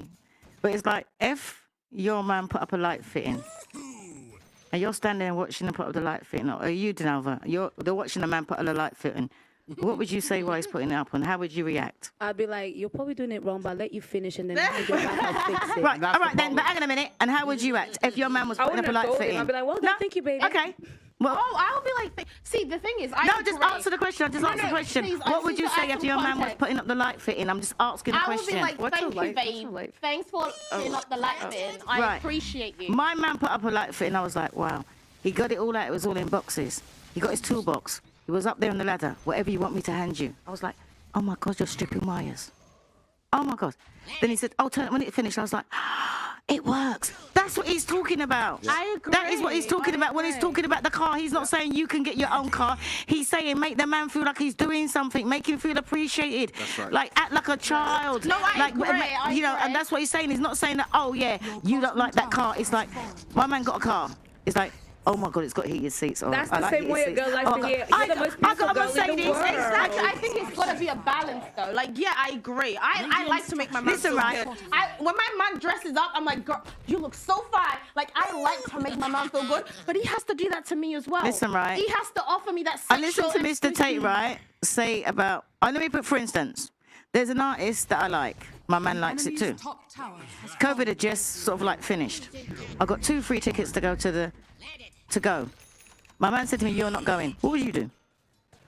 I'm going. What would you do? Why? You can't tell me what to do. Why am I not going? It doesn't matter. He said to you, It you're does not matter going. because that's just illogical submission. I for know. that. Why Like, tell me why I doesn't can't make go? sense. Okay, no, but the Like- whole point is you pick someone that you respect enough to trust his judgment, even when you disagree. That's the whole point. I want to find See, somebody that I don't agree who with. I respect enough Because to you're not your bring own me person. stupid. Just stupid because you're in a freaking- relationship. But why Guys, stop. Can I ask you a question? Wait. We need one at a time. Why would you think it's something stupid or whatever? You trust the man enough to be with him. You trust the man enough to sleep with him. So why won't you trust his opinion? Why does he have to give that? If I say to my man, like I went in, if I say to my man, don't do this. The first thing is we're thinking, not she's telling me what to do. There must be a reason behind it why she's telling me not to do. Because she trusts me. I did not go. I had 2 free tickets. I did not go. I'll tell you does why. that not Wait. Auntie, you asked me a question. I'll tell you why. Because the same way a man wants that sort of validation, a woman wants assurance. I don't want to just blindly do everything all the time, especially sometimes I'm thinking, okay, that's a good Okay, shit. so let's talk. That's what submission No, is. so let's make a but point. that's Auntie freaking made a really important point. submission. Auntie made a really important point because the point she's making is twofold and it's extremely important because a lot of women talk about being submissive, but they're submissive when it suits them. That's not submission. So she wanted to go to the concert. He said no. She trusts him as a man. She didn't go. Absolute respect for that. That's exactly what my woman would have done. Exactly the same thing. Women go, I'm submissive. You're submissive when he's buying you shit in bed and you're submissive. But the second he says something you don't like, you instantly turn off the submission and run your fucking mouth. That's not submissive. That's manipulation. That's bullshit. So that's the first thing. The second thing is responsibility and authority are linked. And as a man, if I'm going to be responsible for a woman, I need a degree of authority over her. This is the reality of it. If I'm going to be responsible for paying your bills, and responsible for your personal safety, and responsible for your personal development, and responsible for fixing the life fitting, and responsible for everything that I'm supposed to do as a man, I need a degree of authority to sometimes come along and say X, Y, Z and be obeyed. If I'm going to have a ship, if you have a ship, the reason the captain has to go down with the ship is because he is responsible for everything that happens on that ship. And because of that, he has authority. If he yells at the shipmates and they all ignore him, then he can't be considered responsible for the problems on the ship, which means he doesn't have to die with it. If you want a man invested in a relationship, he needs to be responsible for you, but he needs authority over you. And you know what? The smartest thing to do as a woman is sit and go, you know what? Going to this concert is 2 hours, but this is going to piss him off, and it's going to splinter in his mind for years. Is this really worth it? Now, I'm not saying let some man abuse you, let some man treat you like shit, but if you have a good man who's good to you 99% of the time and he comes along and he really cares about something, you should give him that grace and give him that, you know what, he's the man, he said it, boom, done. Because if something happened to you at that concert, if your bag was snatched, if you got fucking robbed, if someone tried to punch you, if someone grabbed you, who would you call? Okay. The police. Help me. The police. You call your man. The police. You call him. Senor Andrew, Mr. Tate King, Master Supreme Leader of everything, the universe, the Matrix, and all of that. No, I just say this because it keeps him chilled. I want to make my point the right way, you know. But Tate, do you not think that it's not respect? Wait. Guys, Listen. wait 1 second. You go ahead. You want to say something? Just doing the most. Of course I have to do the most. This is the thing. What you don't understand is that as a lady, I am displaying to you that it's very easy to speak to a man like Andrew Tate as long as you don't need to step on his toes and you respect the authority that he has. I'm not going to sit here and try and fight against a man that has done a lot more in my life, been in rooms that I haven't been in because he's Andrew Tate. I respect you, but I can still put my point across, okay? My point is... No, but there is a point, of course. Look, can I My just say point something? is, When you say but after something, you just cancel everything you said before. However, it's a point, it's an acknowledgement, and then comes the counter argument because I don't have to agree with things to speak, okay? So my point simply is, Fine, I get that. But at the end of the day, the same way that we have evolved now, as a woman I have evolved, I would expect, and what I do want is not equality, is a certain level of respect, which means that if I am also somebody that is quite smart, somebody that can take care of themselves, I've done all of this for about 30 years of my life, you can't tell me just no. What the condition is, the condition is, instead of telling me no, give me the assurance as to why you said no, because actually I am agreeable when you make me feel assured that what you're doing makes me feel safe, actually, because what women are looking a lot for is stability, and stability comes from knowing that you can trust a man. It doesn't count if you're only agreeable when you feel like being agreeable. Can I just say something, Denova? Can I just say something? I'm submissive. You're only submissive when you feel like being like when you feel like it's not submissive. Can I just say something, Denova? Out of respect. We live in different houses. Of course. If I went, he'd never know. Me and my man, because I'm a caregiver. If I went, he would have never known. Right. So I still didn't go. Okay. And? You sure? So what you were saying? So I will say to you, okay, babe, you don't want me to go. Why don't you want me to go? Like, what's worrying? What's the matter? Why would you not want me to go? But why would I want to question him when he's always got my best interest at heart? Well, I want to know. I don't know why, because my best interest. Why should he have to explain everything? Because you're not a child. You are also an adult. No, and it's not honest. Treating a woman like she doesn't have her own mind is very disrespectful. It is an acknowledgement. I'm sorry. Think about it. Right? I'm 26, right? Yeah. I've lived my life all by myself. And then I'm in a relationship, and this man is telling me I can't go out. With no reason. Girls, let me give you an Does that make sense? Can I do that to a man and just say, I don't want you to go out? If I told my man, listen, right, you know you said you're going such and such, but you know what? I don't really think you should go. He'll think about it and he'll say, you really don't want me to go? And I'll say, no, he won't go. That's a lie. That's not a lie. There's no man that's gonna nice. If we can do vetoes like that, baby, I can veto, you can veto. Let me ask you girls a question. The reason she decided not to go is because this is obviously not a regular occurrence, right? So he had a reason and she trusts his judgment. Let me give you girls a scenario. Let's imagine I'm with a chick, whatever. She has a concert. I say, I don't want you to go. And she replies like you, why can't I go? And I say, got a bad feeling. Don't go. Now what? Now I'd be like, so would you think the woman should just go, I don't give a shit about your stupid feeling and bounce, or should she what is the reason? There's no reason. There's no reason. I got bad feeling. Bad feeling. This is the thing. That doesn't make sense. Wait. Look at the key. A bad feeling. Listen, my sister. This is the key. When you say, I don't know, I just got a bad feeling. Let me tell you how that is getting translated into my head. He cares about me, and he's actually thinking about something that potentially could be happening that I'm not aware of. I love him for thinking outside the box. But you've reassured me, you've shown me respect for being able to make my own decision, and that's all it takes. That's all a girl wants to hear. I'm sorry, you need a logical reason as to why you're going to tell me. A feeling is not logical. A feeling is not logical. Guys, the whole point is like you're not. The whole point is a guy doesn't want to explain like every decision he makes. And I don't want to. But a lot of times, like men think things through a lot like more than we realize, and so he's already thought about it. He's already made his decision. It's a headache to him when every time he makes a decision, he has to explain it to you. That's right. And if you trust that man, and you've been with him as long as Auntie's been with her man, and he says something with the kind of relationship they have and the respect they have for each other, of course she's gonna be like, "Oh right, well cool, done." That's trust, and that's trust. And I wasn't happy. Of course, and also that's a really good point about submission, because submission is largely misunderstood. Like I can tell you a million stories. I've had girls who are like, "Yeah, you're the man, you're in charge, and yeah, no problem." Da-da. Yeah, she's cool. She's cool on the jet. She's cool in Dubai. She's cool in the restaurants. She's cool in the 5-star. She's cool in the Lambo. But the second I say something that she half doesn't like, then she's like, well, you know what? Then she's a feminist, right? So women do this very well. A lot of women flip flop. Like if you trust your man and you really want to be with him and you really want to submit to him, there's going to be times you're going to submit in ways you don't like. That's the whole point of it. There's going to be times when you have to do things you don't want to do. I've actually said this in the past. I respect you in the fact that you're willing to give a woman a life. You're willing to provide for her. So I respect that you can then tell her, I want you to do this, babe. And she has to listen. You're right. But a lot of women, they want autonomy over themselves. Personally, I don't want a man that's going to provide for me just so he can tell me to sit down and I'm a dog and I'm going to sit down. Let's understand because I can make my own decisions too. Let's understand something. Every man will give you a life. It's just a matter of whether you're happy with the life that man. Not every man can afford it, though. No, exactly. Every man will give you a life. It's just a matter of whether you're happy with the life that man is capable of giving. And this goes back into the earlier points we were saying. you can find a good man who will work his ass off and give you the best life he can possibly give you every ounce of strength inside of him, he'll give you all he has. You can get that. But if you're going to wake up and go, no, I don't want that life, I want that life.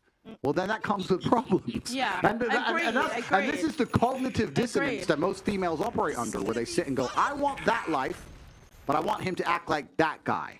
I want the Nissan and the McLaren. You can't have both. What about you need project? to decide. And there becomes a degree of female maturity. As you said earlier, you get to a point where you're like, you know what? Maybe all that glitz and glam and bullshit isn't worth it. It's not worth it. You grow up, right? Yeah. And that's fantastic. And you make a different decision. And I'm saying that a lot of women get to that point. The problem is, in the modern world, the shit women did before they got to that point, from 19 to 24, pisses the man off to the point where he's never going to be as good as he could be. It's different in your world, right? You met a man, you stayed with that man, ding. I know plenty of people. First man, high school sweethearts. The world was different only 40, 50 years ago. The second man, they've been married forever, 50-year marriages. All that shit's gone. And then we have to tie back into all the other sub-points I've made.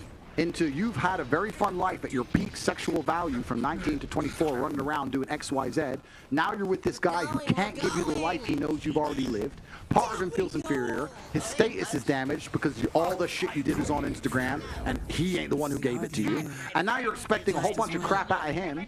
And now when he comes and works his ass off and manages to save up and buy a BMW and picks you up, hey, I got a BMW, you go, yeah, I like Mercedes. And this is the point you're missing. It's not about the fucking car. It's about something larger than that. It's about making him feel like he's a man again and that he's in charge. A woman shouldn't have to make a man feel like a man. You're sitting here going, I'm an autonomous female. I can fucking like that. But what are you doing? You're damaging the psyche of the man who's trying to love you. Is it worth it for a fucking car? What do you mean by loving? Can we break it down? Can we break it down? Does loving mean that you listen to what I have to say and also think about what I want and not just what you want? It's not about Is that what loving means? If that's it, I can subscribe to that. But I'm not going to subscribe to sit down and you have to sit down. It's not about that. I'm a grown-ass woman. I pay my own bills and you're going to tell me what to do? That's fine.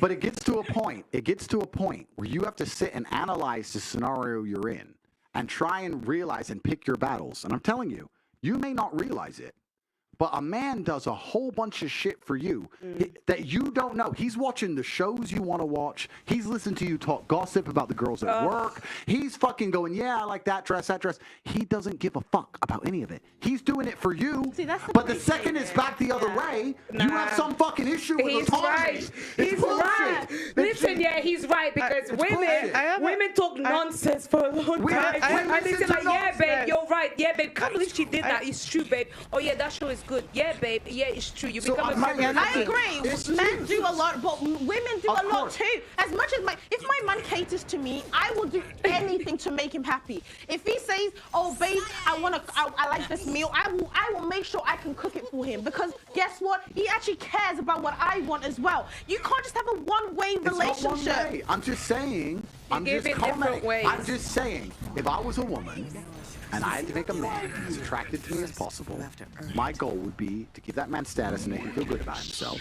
And I'd be very, very careful talking too much about life experiences or opposing views, not because he's out to oppress me, not because he's an evil, horrible person, but because he's trying to find somebody with a similar life view. He's trying to find somebody he can show the world to, trying to find somebody he can feel like he can teach things to.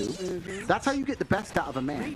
I'll tell you how you get the best out of a man. That's why I got Clementine. No, but if you go into a man's room when he's playing video games, and he's playing video games, and you say, all you do is play video games, and you nag him, he'll play video games. If you walk in there and go, you know what, you're so smart, I've seen you do so many amazing things, and you said so many amazing things, why do you waste your time playing video games? You could show me so much. Now you're going to get him off the fucking console. Yeah. I know it's an ego play. I know your old girls are like, why should I have to do that? There's a lot of things because it tells you look pretty in the morning. It's because you win. It's because in the end you win. You talk about why should I have to do that? Well, why should you have to work hard at the gym to get six-pack? Because you win. That's the game. It's actually, men are so simple. We are so simple, and the truth is, women know it. This is what's amazing. Women pretend they're confused. You're not confused. You know. You're just egos are in the way, and society's telling you something else, and you just fucking refuse to be agreeable, nice people. So, no, and then it's you wonder, true. It's why true. men have this fucking problem marrying you. So, wait, I have a question. agreeable is being nice. Wait. So I have a question for the girls. So imagine you're dating a guy, okay, and it's your birthday, and for your birthday he gets you, let's say, a $500 gift, okay, and you're happy, right? It's thoughtful, it's specific to you. Then you found out last year he got his ex-girlfriend an entire birthday party. How does that make you feel? He did the most. He rented out the nicest hotel in London. He got her everything she wanted the year before. Me not care. You don't care at all? I don't really care. As long as he's making me happy. Okay, you don't care. We're different people too. Yeah. It's a different relationship, and maybe like, you know, he bought her flowers every day, 365 days a year, and he didn't do that for me. It's like, well, if that's what makes her happy, he's gonna do what makes her happy. Exactly. I mean, I get the angle. What you're saying is like, oh, he did all that for her. Why am I not good enough? But the second you compare yourself, you lose. Yeah. And I agree, but I'm just saying that's how men look at like your past is like basically like you've given it for free. So here's my question to that, because all right, I love like everything we're talking about. Okay, so to all the viewers out there, including myself, right? You live life. There's gray area. You live and you fucking learn, right? So where the fuck do we go from here? So do I play the shame game where everybody walks away a fucking loser? Because I can do that. I've beat myself up my entire life for every decision I've ever made, right? It got me nowhere. No. So I value myself. I see the world differently through a series of events, right? Your top tower is So under what the fuck attack. comes next? Because that's where I'm confused, right? Because I'm not. It's like if you don't, if it's not like gifted to you, like even in your situation, like your dad provided you a life that like so many people would kill for, like, you know what I mean? So that's why it's like. It sucks because the reason I hate these conversations is because it's never about like empathy. Do I understand the scales and how someone may view you for this, that, and the third? Okay, but moving forward, then what? So okay, so I'm just gonna, like I said, make it about myself. I'm 30, single, mom. My fucking checkered past is all over Instagram. You know what I mean? I have people like you. She's a hoe. She's literally known for this. Okay. So what would be your advice to people like me then? But I don't believe in grey area. I believe black and white. So Okay, I'm well just that's different. unfortunate because there's gray. I don't believe in I'll tell grey you area. what. There's gray. There's gray in life. Do you know what? To answer, wait, Go I'm on. gonna answer. Let her your question. answer I mean, I just think there's consequences for your decisions, and I just think like my best advice would be to like lower your standards. Like that, because I just think there's going to be consequences for putting, you know, promiscuous stuff on the internet. Okay. And you probably won't get the type of guy that you could have got at 22.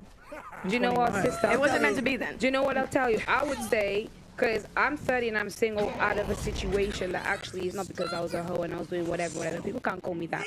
I made the bad decision to be with somebody that hurt me a lot, and I stayed for 5 years. I came out super late. And do you know what I realized? What I learned is that I know now that I have to be selective and I have to think. If me taking longer to get to that stage is what it takes, then that's what it takes. You accept your future, you accept everything with gratitude, because as long as you're breathing, that's the most important thing.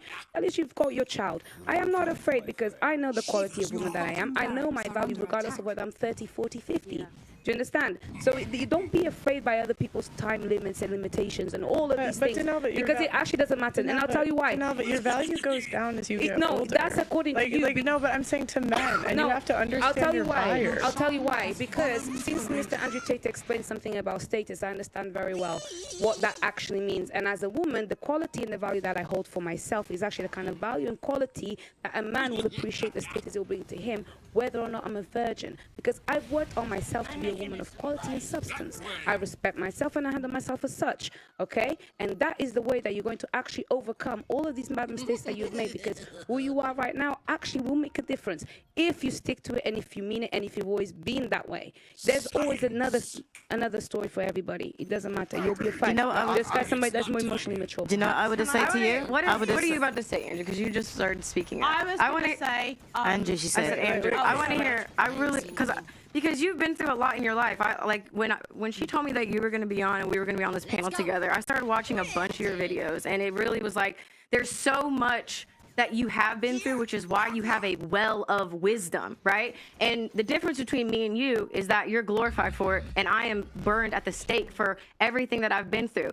And it's so funny because people have always said that we were two sides of the same coin as far as like, well, if Andrew Tate gets banned, Brittany Renner should get banned because we are all about accountability and fucking truth, right? Yeah. Okay, so you've been through a lot, I've been through a lot. I'm seen as used goods, you're seen as a high value man. Yep. So if you're me, then what? What's next? Yeah, it's really interesting. It's interesting you make that observation, and you are correct. That's the difference between the masculine and the feminine. It's unfair, I guess. The world's not fair, but that's the difference between the masculine and the feminine. Men are respected for going through things and surviving, and women are the complete opposite. They're shamed for going through things and surviving. If you look at women love scars on men for a reason. He's gone through something. They're war wounds. Yeah, men don't want a chick covered in scars. I'll say this right now, that a woman, the more trauma she goes through, the more masculine she naturally becomes. And if you were to give me my ideal woman, I would not want of wanting her to have a hard life and a bunch of trauma. I like the idea of her having a soft feminine life and being a soft person, and I can take care of her and protect her. Whereas as a man, to be a good man, you need to have been through a bunch of trauma, because if you haven't been through trauma as a man, you're a weakling. You have to have been through a bunch of shit. So the masculine and the feminine is a very interesting point of view. As for I don't know your history. I don't know the past, but we can just talk in generalizations in regards People to like me, I guess, under the same umbrella. It doesn't have to be personal. I don't know any of it, but we'll give generalizations. One of the main reasons that men are scared of a female with history is because it makes the man insecure. And scared dogs bite. So this is why men will snap or get angry quick, or they'll bring up if you get in an argument with him, he'll bring up your history, whatever. But a lot of it is insecurity, and it's not insecurity because the man is insecure. The female paradigm in society convinces men, any man who says anything, you're insecure. It's not insecure in that way. It's insecure in a very realistic, logical way. Like I was saying earlier, she's had a lot of life experience. Let's be honest. Am I the richest guy she's ever had? No. Am I the most famous guy she's ever had? No. Am I the best looking guy she's ever had? No. Like, what's keeping her here? And then part of it comes down to, well, am I second place? If she could do better, would she do better? Like, there's a whole bunch of insecurity involved. And that's where tiny things, like I know it sounds like dumb shit, tiny things about a favorite car brand become more important than ever, right? It's your job as a woman, regardless of how much sexual history you've had or what guy you're with, etc. It's your job as a woman to make your man feel secure in the fact and make him feel like a man, like Auntie was saying, make him feel like the man no matter what he does, so that he feels like you really truly believe he's the best choice for you on the planet. That's your job to do. Now, if you've got a checkered past, that's perhaps more difficult. You need to be more tactful with it, more tactical about it. But you have to achieve the same result. You have to do the exact same thing, right?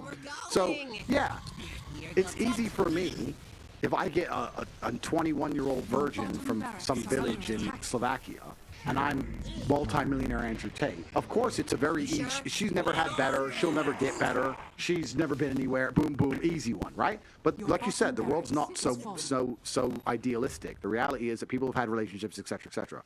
But a man is happiest in a relationship when he feels like man in the house, and when he truly feels like you believe he's the best man that you could possibly ever get and have ever gotten. Because a man is jealous. I'll tell you something. I used to say this to girls. It's like a joke.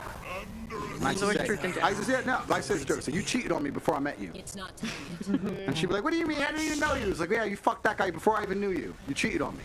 And they used to laugh, whatever. But that's how men think. That's the male mind. Like, I love you, and you've been fucked by who? But I didn't know you. I don't care if you knew me. You should have waited. What do you mean? But that's the male mind. So he is in competition with all of your exes and all of your lifestyle and all the things you've done permanently. And it's down to you as a woman to sit there and go, how do I make him secure in himself and secure in his masculinity and make him believe that investing in me is still worthwhile because I still truly value him, despite the fact that I could do X, Y, Z. I hope that gives some clarity, but that's the answer. Do you know what I would have said? I would have said, oh, for anybody in that situation, come off social media and just raise your child. So the person who meets you's got nothing to... Like, I never knew you. I never knew who you were because I've never heard of you before. So when I spoke to you, by the way you're saying like what's on the internet, let me say, you're a nicer person than what you sound like what you perceive to be. Like you were saying, oh, that Pearl's got, oh, there she's a whore, and I've heard the name, but I don't know anything about you. And I was saying that if you didn't have nothing on social media about your checkered past, and you met somebody the same way how I met you and I conversed and I got to know you, is the same way that they would. Yeah, and it is interesting, and it's also back to the masculine and feminine, right? Because I'm all over the internet, and supposedly I'm misogynist and I'm evil and all this crap, right? But if I meet a girl, even if she disagrees with me, in fact, I'll say this, I've never, ever met a single female who's ever come up to me and disagreed with me. Every woman comes up to me and loves what I says. But let's imagine I met this imaginary girl, she was sitting with me. And if I were to have a 10-minute conversation with her, by the time I explained the level to which they tried to destroy me, how they tried to freeze all my bank accounts, raise illegal charges against me, put me in jail for things I didn't do, put a travel ban, take my passport, all this garbage. By the time I explain how hard they tried to hurt me and failed, she'll want me. Because she'll be like, you can't kill this guy. And that's going to be it. Like, you say a bunch of shit I don't like, but you know what? You're the man. So it is about experience, and it is different. And that's a really good point about social media. Social media amplifies all of this shit. It amplifies all these problems.